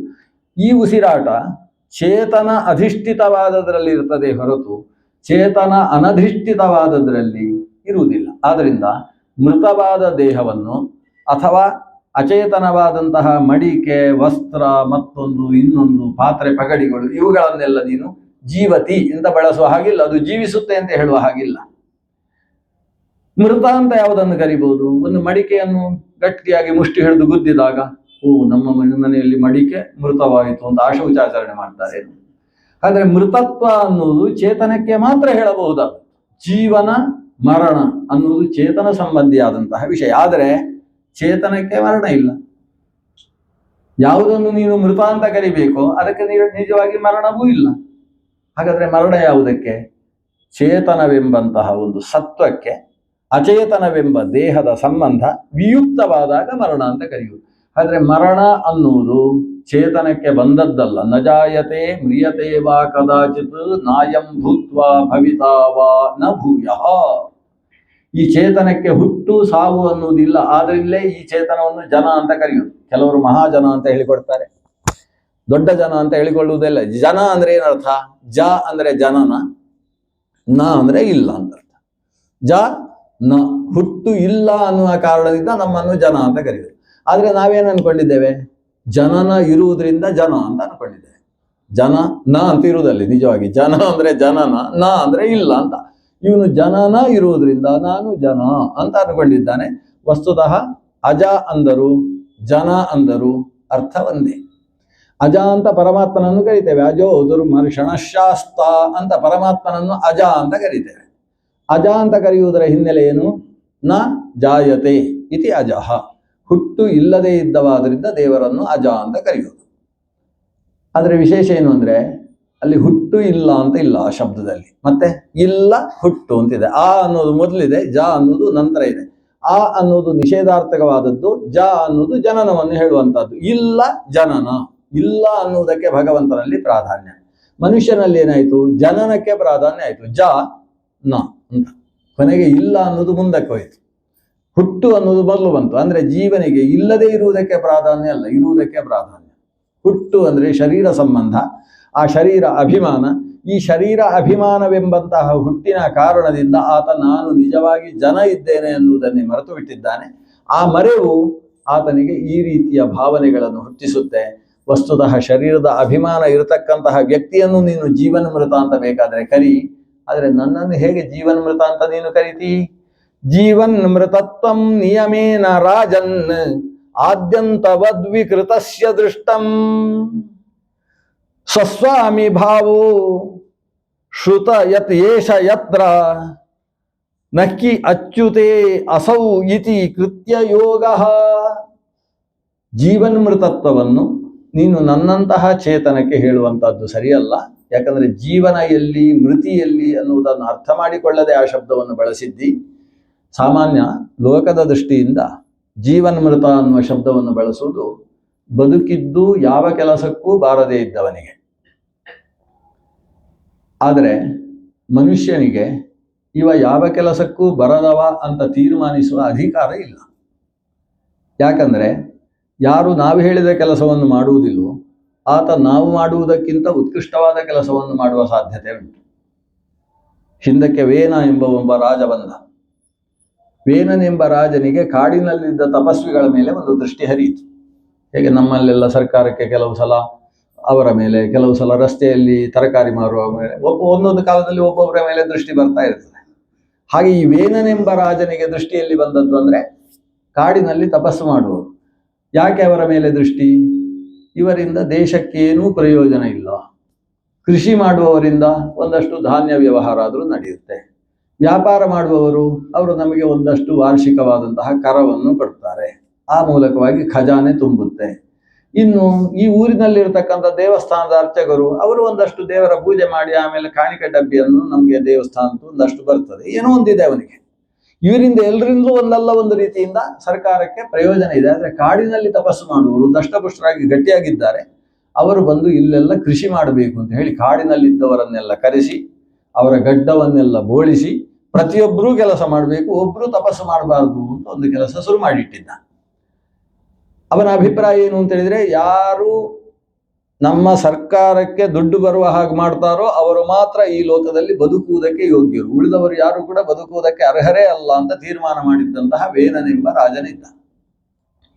ಆಮೇಲೆ ವಿಪ್ರರೆಲ್ಲ ಬಂದು ಅವನಿಗೆ ಹೇಳಿದರು, ನೋಡು, ನೀನು ರಾಜನಾದ ಮೇಲೆ ಯಾವತ್ತಿಗೆ ಈ ತಪಸ್ವಿಗಳನ್ನೆಲ್ಲ ಕಾಡಿನಿಂದ ತರಿಸಿ ಕಾಡನ್ನು ತಪಸ್ಸಿಗೆ ಯೋಗ್ಯವಲ್ಲದೆ ಇದ್ದ ಹಾಗೆ ಮಾಡಿದ್ಯೋ ಅವತ್ತಿನಿಂದ ಈ ಊರಿಗೆ ಸರಿಯಾಗಿ ಮಳೆ ಬೀಳ್ತಾ ಇಲ್ಲ. ಕ್ಷಾಮ, 12 ವರ್ಷದ ಕ್ಷಾಮ, ಅದು 1 ವರ್ಷ ಅಲ್ಲ 2 ವರ್ಷ ಅಲ್ಲ. ಭೂಮಿಯಲ್ಲಿ ಬಿತ್ತಿದಂತಹ ಧಾನ್ಯ ಬೆಳೀತಾ ಇಲ್ಲ, ಊರೆಲ್ಲ ಹಾಹಾಕಾರವೆದ್ದು ಬಿಟ್ಟಿದೆ. ಇದಕ್ಕೆಲ್ಲ ಮೂಲ ಕಾರಣ ಏನು ಅಂದ್ರೆ ನೀನು ಭಗವತ್ ಪ್ರಜ್ಞೆಯನ್ನು ಬೆಳೆಸಿಕೊಳ್ಳದೇ ಇರುವುದು. ಮನುಷ್ಯನ ಶಕ್ತಿಯೇ ಪರಮಾರ್ಥವಾದದ್ದಲ್ಲ, ಮಾನವ ಶಕ್ತಿಯ ಹಿನ್ನೆಲೆಯಲ್ಲಿ ದೈವಶಕ್ತಿಯ ಅನುಗ್ರಹ ಬೇಕು. ಆ ದೈವಾನುಗ್ರಹವನ್ನು ಸಂಪಾದಿಸುವುದಕ್ಕೋಸ್ಕರವೇ ಭಗವಂತನ ಬಾಯಿಯಿಂದ ಆವಿರ್ಭವಿಸಿರ್ತಕ್ಕಂತಹ ವಿಪ್ರತ್ವ ಅನ್ನುವ ಜನಾಂಗ ಇದೆ. ಆದ್ದರಿಂದ ಅವರನ್ನೆಲ್ಲ ನೀನು ಯಾವಾಗ ಈ ಕೃಷಿ ಭೂಮಿಯಲ್ಲಿ ಕೃಷಿ ಮಾಡುವುದಕ್ಕೆ ಹಚ್ಚಿದೆಯೋ, ಬ್ರಾಹ್ಮಣತ್ವವನ್ನೇ ನೀನು ದೂರೀಕರಿಸಿದೆಯೋ, ಅದರ ಪರಿಣಾಮವಾಗಿ ಇವತ್ತು ಊರೆಲ್ಲ ಸುಟ್ಟು ಹೋಗುವಂತಹ ಪ್ರಸಂಗ ಬಂದಿದೆ. ನೋಡು, ನೀನು ನಿನ್ನ ಬುದ್ಧಿಯನ್ನು ಸರಿ ಮಾಡಿಕೊಂಡ್ರೆ ಸರಿ, ಊರು ಉಳಿಯುತ್ತೆ. ಇಲ್ಲೇ ಹೋದರೆ ಊರು ಮಾತ್ರ ನಾಶ ಆಗುವುದಲ್ಲ, ನೀನು ಕೂಡ ನಾಶ ಆಗ್ತೀ ಅಂತ ಎಚ್ಚರಿಸಿದೆ. ಇದೊಂದು ಘಟನೆ ಆ ಕಾಲದಲ್ಲಿ ನಡೆದಿತ್ತು. ಅಂದರೆ ಒಬ್ಬೊಬ್ಬ ವ್ಯಕ್ತಿಯ ಮೂಲಕ ಲೋಕಕ್ಕೆ ಒದಗತಕ್ಕಂತಹ ಉಪಕಾರ ಬೇರೆ ಬೇರೆ ತರಹದ್ದು. ನಾವು ನಮ್ಮ ದೃಷ್ಟಿಗೆ ಕಾಣಿಸುವಂತಹದ್ದಷ್ಟೇ ಉಪಕಾರ ಅಂತ ಅಂದುಕೊಂಡ್ರೆ ಅದು ತಪ್ಪು. ಆದ್ರಿಂದ ನೀನು ಜೀವನ್ಮೃತತ್ವವನ್ನು ಹೇಳ್ತಿ, ಆಮೇಲೆ ನಾನು ರಾಜ ಇವರನ್ನೆಲ್ಲ ನಿಯಂತ್ರಿಸುವವ ಅಂತ ಬೇರೆ ಮಾತು ಹೇಳ್ತಿ. ನಿನ್ನ ನಿಯಂತ್ರಣದಲ್ಲಿ ಯಾವುದಿದೆ? ನಿನಗೆ ಕೋಪ ಬರಬಾರದು ಅಂತ ಹೇಳಿದ್ರೆ ಬರದೇ ಇರುವ ಶಕ್ತಿ ನಿನಗಿಲ್ಲ. ದೇವರನ್ನು ನಂಬುವವರು ಕೆಲವರಿದ್ದಾರೆ, ಎಲ್ಲ ಮಾಡಿಸುವುದು ದೇವರೇ ಅಂತ. ಇನ್ನು ಸಿಕ್ಕಾಬಿಟ್ಟೆ ಕೋಪ ಮಾಡಿಕೊಂಡು ದೇವರು ಮಾಡಿಸಿದ್ದು ಅಂತ ಹೇಳ್ತಾರೆ. ದೇವರಿಗೆ ಕೋಪ ಬರುವುದಕ್ಕೆ ಅವಕಾಶ ಇಲ್ಲ ಅಲ್ವಾ? ಕೋಪ ಅನ್ನುವುದು ಯಾವುದರಿಂದ ಬರುವುದು? ಅಸಾಮರ್ಥ್ಯದಿಂದ ಬರುವುದು. ಸಮರ್ಥನಾದ ವ್ಯಕ್ತಿಗೆ ಕೋಪ ಇಲ್ಲ. ಏನು ಸಮಸ್ಯೆ ಆಯಿತು ಅದನ್ನು ನಿರ್ವಾಹ ಮಾಡುವುದಕ್ಕೆ ಸಾಮರ್ಥ್ಯ ಇದ್ದರೆ ಅವನಿಗೆ ಕೋಪ ಯಾಕೆ ಬರಬೇಕು? ಚಿಕ್ಕ ಮಕ್ಕಳು ಮನೆಯಲ್ಲಿ ಸಿಕ್ಕಾಬಿಟ್ಟೆ ಲೂಟಿ ಮಾಡ್ತಾರೆ, ಯಾರಿಗೂ ಕೋಪ ಬರುವುದಿಲ್ಲ. ಸುಮ್ಮನೆ ಖುಷಿಯಿಂದ ಪ್ರೀತಿಯಲ್ಲೇ ಗದರಿಸ್ತಾರೆ. ಯಾಕಂದ್ರೆ ಯಾವ ಹೊತ್ತಿಗೆ ಬೇಕಾದರೂ ನಾವು ನಿಲ್ಲಿಸಬಹುದು ಅನ್ನೋ ಎಚ್ಚರ ಅವರಲ್ಲಿ ಇರುವುದರಿಂದ ಕೋಪ ಬರುವುದಿಲ್ಲ. ಯಾವಾಗ ನನಗೆ ಅದನ್ನು ನಿಯಂತ್ರಣ ಮಾಡುವುದಕ್ಕಾಗುವುದಿಲ್ಲ, ಆದರೆ ಅದು ನನಗೆ ಇಷ್ಟ ಅಲ್ಲ ಅಂತ ಹೇಳಿದಾಗ ಕೋಪ ಬರುವುದಕ್ಕೆ ಪ್ರಾರಂಭ ಆಗ್ತದೆ. ಅದರಿಂದ ಲಕ್ಷ್ಮೀ ನರಸಿಂಹದೇವರ ಕೋಪವೂ ಕೂಡ ಕೋಪ ಅಲ್ಲ ಅಂತಲೇ ವೇದವ್ಯಾಸರು ತೀರ್ಮಾನ ಮಾಡ್ತಾರೆ. ಯಾಕಂದ್ರೆ ಅಸಾಮರ್ಥ್ಯ ಇಲ್ಲ. ಹಿರಣ್ಯಕಶಿಪುವನ್ನು ಎತ್ತಿ ತೊಡೆಯ ಮೇಲೆ ಹಾಕಿ ಹೊಟ್ಟೆ ಬಗೆಯುವುದಕ್ಕೆ ಏನು ಕಷ್ಟ ಇತ್ತು ಅವರಿಗೆ? ಕಷ್ಟ ಇದ್ದಿದ್ರೆ, ಸಮಸ್ಯೆ ಇದ್ದಿದ್ರೆ ಅಲ್ವಾ ಕೋಪ ಬರಬೇಕು? ಯಾವ ಹಂತದಲ್ಲೂ ಭಗವಂತನಿಗೆ ಕೋಪ ಇಲ್ಲ. ಕ್ರೋಧ ಕ್ಷಮಾತ್ಮಕೋ ಯಸ್ಯ. ಭಗವಂತ ತೋರಿಸಿದ ಕ್ರೋಧದ ನಾಟಕವೂ ಕೂಡ ಪ್ರಹ್ಲಾದನ ಮೇಲೆ ಇರುವ ಅತಿ ಪ್ರೀತಿಯ ಒಂದು ದ್ಯೋತನೆಯ ಹೊರತು ಅದು ಆತನ ಕೋಪ ಅಲ್ಲ. ಅಂದ್ರೆ ದೌರ್ಬಲ್ಯದಿಂದ ಜನ್ಯವಾಗುವ ಕ್ರೋಧ ಅದಲ್ಲ. ಅದರಿಂದ ಕ್ರೋಧವನ್ನು ತೋರಿಸ್ತಾ ಇದ್ದಾರೆ ಅಂತ ಹೇಳಿದರೆ ಅವರಲ್ಲಿ ಅಸಾಮರ್ಥ್ಯ ಇದೆ ಅಂತ ಅರ್ಥ. ನೀನು ರಾಜ ಅಲ್ಲ ಅಂತ ಹೇಳ್ತಾರೆ. ನೀನು ರಾಜ ಹೌದಾದ್ರೆ, ರಾಜ ಅನ್ನುವುದಕ್ಕೆ ಅರ್ಥ ಏನು? ಎಲ್ಲವನ್ನೂ ನಿಯಂತ್ರಣದಲ್ಲಿಟ್ಟುಕೊಂಡವನಿಗೆ ಅಲ್ವ ರಾಜ ಅಂತ ಹೆಸರು. ಸರ್ವ ನಿಯಂತ್ರಕ, ಶಾಸ್ತ್ರ ಅನುಶಾಸ್ತ್ರ ಅಂತ ಅವನಿಗೆ ಹೆಸರು. ನಿನ್ನ ಮೇಲೆಯೇ ನಿಂಗೆ ಶಾಸನ ಮಾಡುವುದಕ್ಕೆ ಅಧಿಕಾರ ಇಲ್ಲ. ಕೋಪ ಮಾಡಿಕೊಳ್ಬಾರ್ದು ಅಂದ್ರೆ ಕೋಪ ಬರ್ತದೆ, ಇಲ್ಲ ಕೋಪ ಮಾಡಿಕೊಳ್ಬೇಕು ಅಂದ್ರೆ ಕೋಪವೇ ಬರುವುದಿಲ್ಲ. ಇಂಥ ಪ್ರಸಂಗ ಇದೆ. ನಮ್ದೆಲ್ಲ ಸ್ವಪ್ನಗಳಿದ್ದ ಹಾಗೆ. ರಾತ್ರಿ ಮಲ್ಕೊಳ್ಳುವಾಗ ಆಲೋಚನೆ ಮಾಡುದು, ಇವತ್ತು ಈ ಸ್ವಪ್ನದಲ್ಲಿ ಇಂಥದ್ದನ್ನು ನೋಡಬೇಕು ಅಂತ ಆಲೋಚನೆ ಮಾಡಿ ಮಲ್ಕೊಳ್ಳುವುದು. ಬೇಡದೇ ಇದ್ದ ಪಿಶಾಚಿಯೇ ಕಾಣಿಸುವುದಲ್ಲಿ. ನಾವು ಅಂದುಕೊಂಡ ಹಾಗೆ ಒಂದು ಸ್ವಪ್ನವನ್ನು ಕಾಣುವುದಕ್ಕೆ ನಮ್ಮಲ್ಲಿ ಆಗುವುದಿಲ್ಲ ಅಂತ ಆದ್ರೆ ಏನ್ ತೀರ್ಮಾನ ಮಾಡ್ತೇವೆ? ಸ್ವಪ್ನದ ಮೇಲೆ ನಮ್ಮ ಹಿಡಿತ ಇಲ್ಲ, ಅದಿನ್ಯಾರೋ ನಿಯಂತ್ರಿಸ್ತಾರೆ ಅಂತ ತೀರ್ಮಾನಿಸ್ತೇವೆ. ಹಾಗೆಯೇ ಇದು ಕೂಡ ನಾವು ಯಾವ ಭಾವನೆ ಎಷ್ಟು ಹೊತ್ತಿಗೆ ಬರಬೇಕು ಅಂತಿದೆಯೋ ಅಷ್ಟು ಹೊತ್ತಿಗೆ ಆ ಭಾವನೆಯನ್ನೇ ತರಿಸುವುದಕ್ಕೆ ನಮ್ಮಿಂದ ಸಾಧ್ಯವಾಗುವುದಿಲ್ಲ ಅಂತ ಹೇಳಿದ್ರೆ, ಕಾಮ, ಕ್ರೋಧ, ಲೋಭ, ಮೋಹ, ಮದ, ಮಾತ್ಸರ್ಯ ಅಂತ ಹೇಳುವ ಷಡ್ವರ್ಗದ ಮೇಲೆಯೇ ನಮಗೆ ಹಿಡಿತ ಇಲ್ಲ ಅಂತ ಆದ ಮೇಲೆ ಈ ಶರೀರದ ಹಿಡಿತ ಇನ್ನೆಲ್ಲಿ ಬರುವುದಕ್ಕೆ ಸಾಧ್ಯ? ನಮ್ಮ ಶರೀರ ಅಂತ ನಾವು ಅತ್ಯಂತ ಅಭಿಮಾನದಿಂದ ಸ್ವೀಕಾರ ಮಾಡತಕ್ಕಂತಹ ಶರೀರದ ಮೇಲೆಯೇ ನಮಗೆ ಅಧಿಕಾರ ಇಲ್ಲ ಅಂತ ಆದ ಮೇಲೆ ಇನ್ನೊಂದು ಶರೀರದ ಮೇಲೆ, ಇನ್ನೊಬ್ಬ ಚೇತನದ ಮೇಲೆ ನಾನು ಅಧಿಕಾರವನ್ನು ನಿರ್ವಹಿಸ್ತೇನೆ ಅಂತೇಳಿ ದರ್ಪ ತೋರಿಸ್ತಾ ಇದೆಯಲ್ವಾ? ಹಾಗಾದ್ರೆ ಜೀವನ್ಮೃತ ಯಾರು? ಇದು ಇಲ್ಲಿಗೆ ಬಂದದ್ದೆಲ್ಲ ಅಲ್ಲಿಗೆ ಹೊಡಿತಾ ಉಂಟು. ಅವನಿಗೆ ಏನ್ ಮಾಡಬೇಕು ಗೊತ್ತಾಗ್ತಾ ಇಲ್ಲ. ಕೇಳ್ತಾ ಇದ್ದಾನೆ, ಸ್ವಸ್ವಾಮಿ ಭಾವೋ ಧ್ರುವ ಏಷ ಯತ್ರ ತರ್ಕ್ಯಚ್ಯುತೆ ಸಾವಿತಿ ಕೃತ್ಯ ಯೋಗ. ನಾನು ಸ್ವಾಮಿ ಅಂತ ಬೇರೆ ಹೇಳಿಕೊಂಡಿದ್ದ, ನಾನು ರಾಜ, ಸಾಮಾನ್ಯ ಮಾತಾಡ್ತಾ ಇರುವುದಲ್ಲ, ಯಾರು ಅಂತ ಅನ್ಕೊಂಡಿದ್ದನ್ನು ಅನ್ನೋದು ಅಂತ ಕೇಳಿದೆಯಲ್ಲ. ಇವನು ಇವನು ಸ್ವಾಮಿ, ಇವನಿಗೆ ಇವನು ಒಡೆಯ ಅನ್ನುವುದಕ್ಕೆ ಸ್ವಸ್ವಾಮಿ ಭಾವ ಅಂತ ಹೆಸರು. ಇದು ಎಲ್ಲಿಗೆ ಹೊಂದುತ್ತೆ ಗೊತ್ತು? ಕೇವಲ ಭಗವಂತನಿಗೆ ಮತ್ತು ಜೀವನಿಗೆ ಹೊಂದುತ್ತೆ. ಅವ ದೇವ, ಇವ ಜೀವ. ಏಕೋ ದೇವ ಸರ್ವಭೂತೇಷು ಗೂಢ ಸರ್ವವ್ಯಾಪಿ ಸರ್ವಭೂತಾಂತರಾತ್ಮ. ಒಬ್ಬನಿಗೆ ಮತ್ತೊಬ್ಬ ನಿಯಾಮಕ ಅಂತ ಆಗಬೇಕಾದ್ರೆ ಅವನು ಹೊರಗೆ ನಿಂತುಕೊಂಡು ನಿಯಮನ ಮಾಡ್ಲಿಕ್ಕೆ ಸಾಧ್ಯ ಇಲ್ಲ. ನಾವು ಇಲ್ಲಿ ಕೂತ್ಕೊಂಡು ಹೇಳ್ಬೋದು, ಇದಕ್ಕೆ ಸರಿಯಾಗಿ ಬತ್ತಿ ಹಾಕು ಅಂತ ಹೇಳ್ಬೋದು. ಅವನು ಬತ್ತಿ ಇಲ್ಲಿಂದ ಹಾಕ್ತಾನೆ ಶುರು ಮಾಡಿ, ಹೀಗೆ ಹಿಡಿದ್ರೆ ಜಾರ್ಲಿಕ್ಕೆ ಶುರು ಆಗ್ತದೆ. ಕೊನೆಗೆ ಹಾಗಲ್ಲ ಬತ್ತಿ ಹಾಕುವುದು, ಈ ಬದಿಗೆ ಬತ್ತಿ ಹಾಕಬೇಕು ಅಂತ ಅವನಿಗೆ ಬುದ್ಧಿವಾದ ಹೇಳಬೇಕು. ಅವನು ಕೊನೆಗೆ ಇವನ್ ತಲೆ ಮೇಲೆ ಬತ್ತಿ ಇಡ್ತಾನೆ. ಇನ್ನೊಬ್ಬರ ಹತ್ರ ಹೇಳಿ ಮಾಡಿಸುವುದುಂಟಲ್ಲ. ನಮ್ಮಲ್ಲಿಗೆ ಏನೋ ಒಂದು ಗಾದೆ ಉಂಟು, ಹೇಳದೆಲೆ ಮಾಡುವನು ರೂಢಿಯೊಳಗುತ್ತಮನು, ಹೇಳಿ ಮಾಡುವನು ಮಧ್ಯಮನು, ಹೇಳದೇ ಮಾಡುವನು ಅಲ್ಲ ಹೇಳಿಯೂ ಮಾಡದವ ಅಧಮತ ಸರ್ವಜ್ಞ ಅಂತ ಸರ್ವಜ್ಞ ವಚನ ಒಂದುಂಟು. ಅದಕ್ಕೆ ಅರ್ಥ ಏನು ಬೇಕಾದ್ರೂ ಇರಲಿ. ಹೇಳದೆಲೆ ಮಾಡುವನು ರೂಢಿಯೊಳಗುತ್ತಮನು ಅನ್ನೋದಕ್ಕೆ ನಿಜವಾದ ಅರ್ಥ ಏನು? ಎಷ್ಟೋ ಸಂಸ್ಥೆಗಳಿಗೆ ದಾನ ಮಾಡ್ತಾನೆ, ಉಪಕಾರ ಮಾಡ್ತಾನೆ, ಆದ್ರೆ ಹೇಳಿಕೊಂಡು ಹೋಗುವುದಿಲ್ಲ. ಹೇಳದೆಲೆ ಮಾಡುವನು ಅಂದ್ರೆ ತಾನು ಮಾಡಿದ ಕೆಲಸವನ್ನೇ ಹೇಳುವುದಿಲ್ಲ ಅಂತ. ಹೇಳಿ ಮಾಡುವನು ಮಧ್ಯಮನು. ಇನ್ನೊಬ್ಬರೆಲ್ಲ ಬೋರ್ಡ್ ಎಲ್ಲ ಹಾಕಿಸ್ತಾರೆ ಅದರಲ್ಲಿ. ಅಷ್ಟೇ ದಾನ ಕೊಡ್ತಾರೆ. ಇವನು ಮಧ್ಯಮ. ಇನ್ನು ಬೋರ್ಡ್ ಮಾತ್ರ ಹಾಕಿಸ್ತಾರೆ, ಕೊಡುವುದೇ ಇಲ್ಲ. ನಾವು ಮುಂದಿನ ತಿಂಗಳು ಕೊಡ್ತೇವೆ ಅಂತ ಹೇಳ್ತಾರೆ. ಹೇಳಿಯೂ ಮಾಡದವ ಅಂತ. ಇದು ಸರ್ವಜ್ಞ ವಚನದ ನಿಜವಾದ ಅಭಿಪ್ರಾಯ. ಆದರೆ ನಮ್ಮ ಅಭಿಪ್ರಾಯದಲ್ಲಿ ಏನು, ಹೇಳಿಯದಲ್ಲೇ ಮಾಡುವನು. ಇವನಿಗೆ ಯಾವ ಹೊತ್ತಿಗೆ ಏನು ಬೇಕು ಅನ್ನುವ ಇಂಗಿತಜ್ಞತೆಯಿಂದ ಗುರು ಸೇವೆ ಮಾಡ್ತಾನಲ್ಲ, ಮತ್ತೊಬ್ಬರ ಸೇವಾ ಕರ್ಮ ಮಾಡ್ತಾನಲ್ಲ, ಅವ ರೂಢಿಯೊಳಗೆ ಉತ್ತಮನು. ಹೇಳಿ ಮಾಡುವವನು ನೋಡು ಇಷ್ಟೊತ್ತಿಗೆ ಮಾಡದನ್ನು ಅಂತ ಹೇಳಿದ ಮೇಲೆ ಅವ ಮಾಡಿದ್ರೆ ಅವ ಮಧ್ಯಮ. ಹೇಳಿಯೂ ಮಾಡದ ಇದ್ದವ, ಎಡವಟ್ಟು ಮಾಡುವವ ಅಂಥವ ಅಧಮ ಅಂತ. ಹಾಗಾದ್ರೆ ಇನ್ನೊಬ್ಬನನ್ನು ನಾವು ನಿಯಂತ್ರಿಸುವುದು ಎಷ್ಟು ಕಷ್ಟ ಇದೆ. ಹೇಳದೇ ಮಾಡಿದ ಅಂದ್ರೆ ಇವನ ನಿಯಾಮಕತ್ವ ಇಲ್ಲ ಅಂತ ಅರ್ಥ. ಹೇಳಿ ಮಾಡುವಾಗ ಎಡವಟ್ಟು ಮಾಡಿದ ಅಂದ್ರೆ ಇವೇ ಹೇಳಿದ ಹಾಗೆ ನಡೆಯುವುದಿಲ್ಲ. ಎಷ್ಟೋ ಕೆಲಸ ಹಾಗೆ ಅಲ್ವಾ. ನಾವೀಗ ವಿದ್ಯಾರ್ಥಿಗಳ ಹತ್ರ ಕೆಲಸ ಮಾಡಿಸಿದ್ರು ನಾವು ಮಾಡಿದ್ರೆ ಅಷ್ಟು ಇನ್ನೂ ಚೆನ್ನಾಗಿ ಮಾಡ್ತಾ ಇದ್ವಿ ನಮ್ಗೆ ಅನಿಸುತ್ತೆ. ಈಗ ನಾವೇ ಅಡಿಗೆ ಮಾಡಿದ್ರೆ ಹೇಗೆ, ಇವರ ಹತ್ರ ಮಾಡಿಸಿದ್ರೆ ಹೇಗೆ, ವ್ಯತ್ಯಾಸ ಉಂಟೋ ಇಲ್ವೋ? ಯಾವುದೇ ಕೆಲಸ ಆದ್ರೂ ತಾನೇ ಮಾಡುವುದಕ್ಕೂ ಇನ್ನೊಬ್ಬರಲ್ಲೂ ಮಾಡಿಸುವುದಕ್ಕೂ ಅನೇಕ ಬಗೆಯ ವ್ಯತ್ಯಾಸ ಇದ್ದೇ ಇರ್ತದೆ. ಆದರೆ ಇನ್ನೊಬ್ಬರಲ್ಲಿ ಮಾಡಿಸುವಾಗ ನಾನು ನಿಯಂತ್ರಿಸಿದ್ದೇನೆ ಅಂತ ತಿಳ್ಕೊಳ್ತಾನಲ್ಲ, ಅಪರಾಧ ಅಲ್ವ ಅದು? ಅವರ ನಿಯಂತ್ರಣ ಇವನಲ್ಲಿ ಎಲ್ಲಿದೆ? ಮತ್ತೆ ನಿಜವಾದ ನಿಯಂತ್ರಣ ಎಲ್ಲಿರುವುದು? ಒಳಗೆ ನಿಂತು ಪ್ರೇರಣೆ ಮಾಡುವ ದೇವನಲ್ಲಿ. ಯಾರು ಹೇಗೆ ಮಾಡಬೇಕೋ ದೇವರಿಗೆ ಅದು ಹಾಗೇ ನಡೆದಿರ್ತದೆ. ದುರ್ಯೋಧನ ಹೇಗೆ ಮಾಡಬೇಕು, ದುರ್ಯೋಧನ ಹಾಗೆ ಮಾಡಬೇಕು. ಧರ್ಮರಾಜ ಹೇಗೆ ಮಾಡಬೇಕು, ಹಾಗೆ ಮಾಡಬೇಕು. ಆಶ್ಚರ್ಯ ಅಂದ್ರೆ ದುರ್ಯೋಧನನಿಗೆ ಈ ಪರಮಾರ್ಥ ಜ್ಞಾನ ಇತ್ತು. ಅವನ ಹತ್ರ ವಿದುರ ಕೇಳಿದ, ಏನು ಮಾರೆ ಹೀಗೆ ಮಾಡ್ತೀಯಲ್ಲ ನೀನು, ಎಷ್ಟೆಲ್ಲ ನೀನು ಏನು ಇಷ್ಟು ಅಧರ್ಮಾಚರಣೆ ಮಾಡ್ತಾ ಇದ್ದಿ, ಯಾಕೆ ಹೀಗೆ? ಆಗ ದುರ್ಯೋಧನ ಹೇಳ್ತಾನೆ, ನಂಗೆ ಸ್ವಲ್ಪ ಧರ್ಮಶಾಸ್ತ್ರ ಉಪದೇಶ ಮಾಡು ನೀನು ಅಂತ ಹೇಳ್ತಾನೆ. ಇವನ ಹತ್ರ ಇವ ಧರ್ಮಶಾಸ್ತ್ರ ಹೇಳಲಿಕ್ಕೆ ಶುರು ಮಾಡಿದೆ. ನಿಲ್ಸು ಅಂತ ಹೇಳ್ತಾನೆ. ನೀನು ಹೇಳುವ ಧರ್ಮಕ್ಕಿಂತ ಹೆಚ್ಚು ನನಗೆ ಗೊತ್ತು, ಅಧರ್ಮ ಅದಕ್ಕಿಂತ ಹೆಚ್ಚು ಗೊತ್ತು. ಧರ್ಮ ಗೊತ್ತಿದ್ದವನಿಗೆ ಅಧರ್ಮ ಗೊತ್ತಿಲ್ವಾ? ಆದರೆ ಅದನ್ನೆಲ್ಲ ಕಲ್ತದ್ದು ಯಾಕೆ ಅಂತ ನೀನು ಕೇಳಬೇಡ. ಮಾತ್ರ ಧರ್ಮದ ಬಗ್ಗೆ ಯಾಕೆ ಕಲ್ತಿದ್ದೇನೆ ಅಂದ್ರೆ ಯಾವುದು ಮಾಡಬಾರದು ಅಂತ ನಿರ್ಧರಿಸುವುದಕ್ಕೋಸ್ಕರ ಕಲ್ತದ್ದು.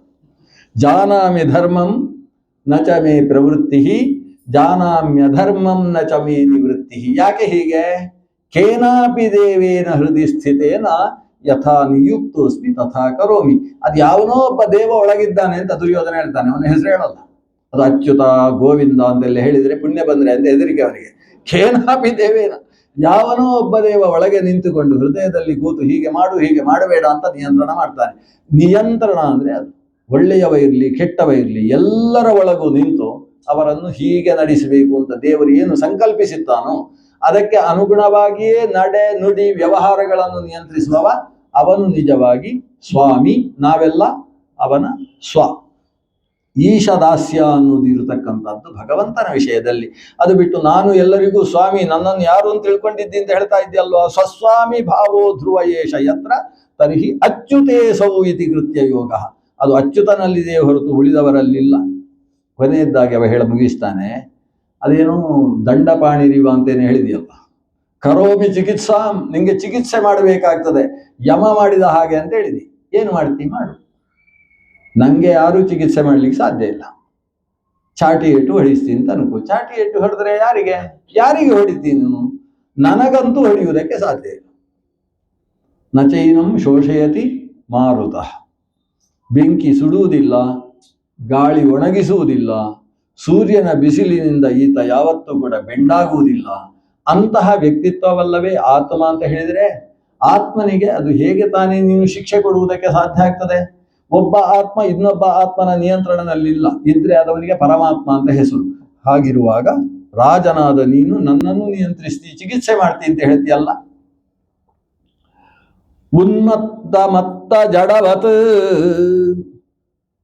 ಯತಸ್ಯ ಮೇ ವೀರ ವಿಚಿ ಚಿಕಿತ್ಸಿತೇನ ಅರ್ಥಕ್ಕಿಯಾನ್ ಭವತಾ ಶಿಕ್ಷಿಷೇನ ಸ್ತಬ್ಧ ಪ್ರಮತ್ತಸ್ಯ ಚ ಪಿಷ್ಟಪೇಶಃ. ಅಥವಾ ನನಗೆ ನೀನು ಶಿಕ್ಷೆ ಕೊಟ್ಟಿ ಅಂತಾದ್ರೂ ಅದರಿಂದ ನಿಂಗೆ ಪ್ರಯೋಜನ ಏನಿದೆ? ಉನ್ಮತ್ತ ಮತ್ತ ಜಡವತ್. ಉನ್ಮತ್ತ ಅಂತ ಹೇಳಿದ್ರೆ ಹುಚ್ಚ ಅಂತ ಅರ್ಥ. ಮತ್ತ ಅಂತ ಹೇಳಿದ್ರೆ ಚೆನ್ನಾಗಿ ಕುಡಿದವ ಅಂತ ಅರ್ಥ. ತಾನಾಗಿ ಮದ ಬರಿಸಿಕೊಂಡವನಿಗೆ ಮತ್ತ ಅಂತ ಹೆಸರು. ಮದ ಬರಿಸಿಕೊಂಡದ್ದಲ್ಲ, ಮದ ಭರಿತನಾಗಿಯೇ ಇರುವವ ಅವನಿಗೆ ಹುಚ್ಚ ಅಂತ ನಾವು ಕರೀತೇವೆ. ಸಂಸ್ಕೃತದಲ್ಲಿ ಉನ್ಮತ್ತ ಅಂತ ಕರೀತೇವೆ. ಜಡ ಅಂತ ಹೇಳಿದ್ರೆ ಅವಧೂತ. ಉನ್ಮತ್ತ ಮತ್ತ ಜಡವತ್, ಲೋಕವನ್ನೆಲ್ಲ ಸಂಚಾರ ಮಾಡತಕ್ಕಂತಹ ನನಗೆ ನೀನು ಚಿಕಿತ್ಸೆ ಮಾಡಿ ಏನು ಪ್ರಯೋಜನ? ಒಬ್ಬ ಹುಚ್ಚನಿಗೆ ಏನಾದ್ರೂ ನೀನು ಚಿಕಿತ್ಸೆ ಮಾಡಿ ಪ್ರಯೋಜನ ಆಗುತ್ತೇನು?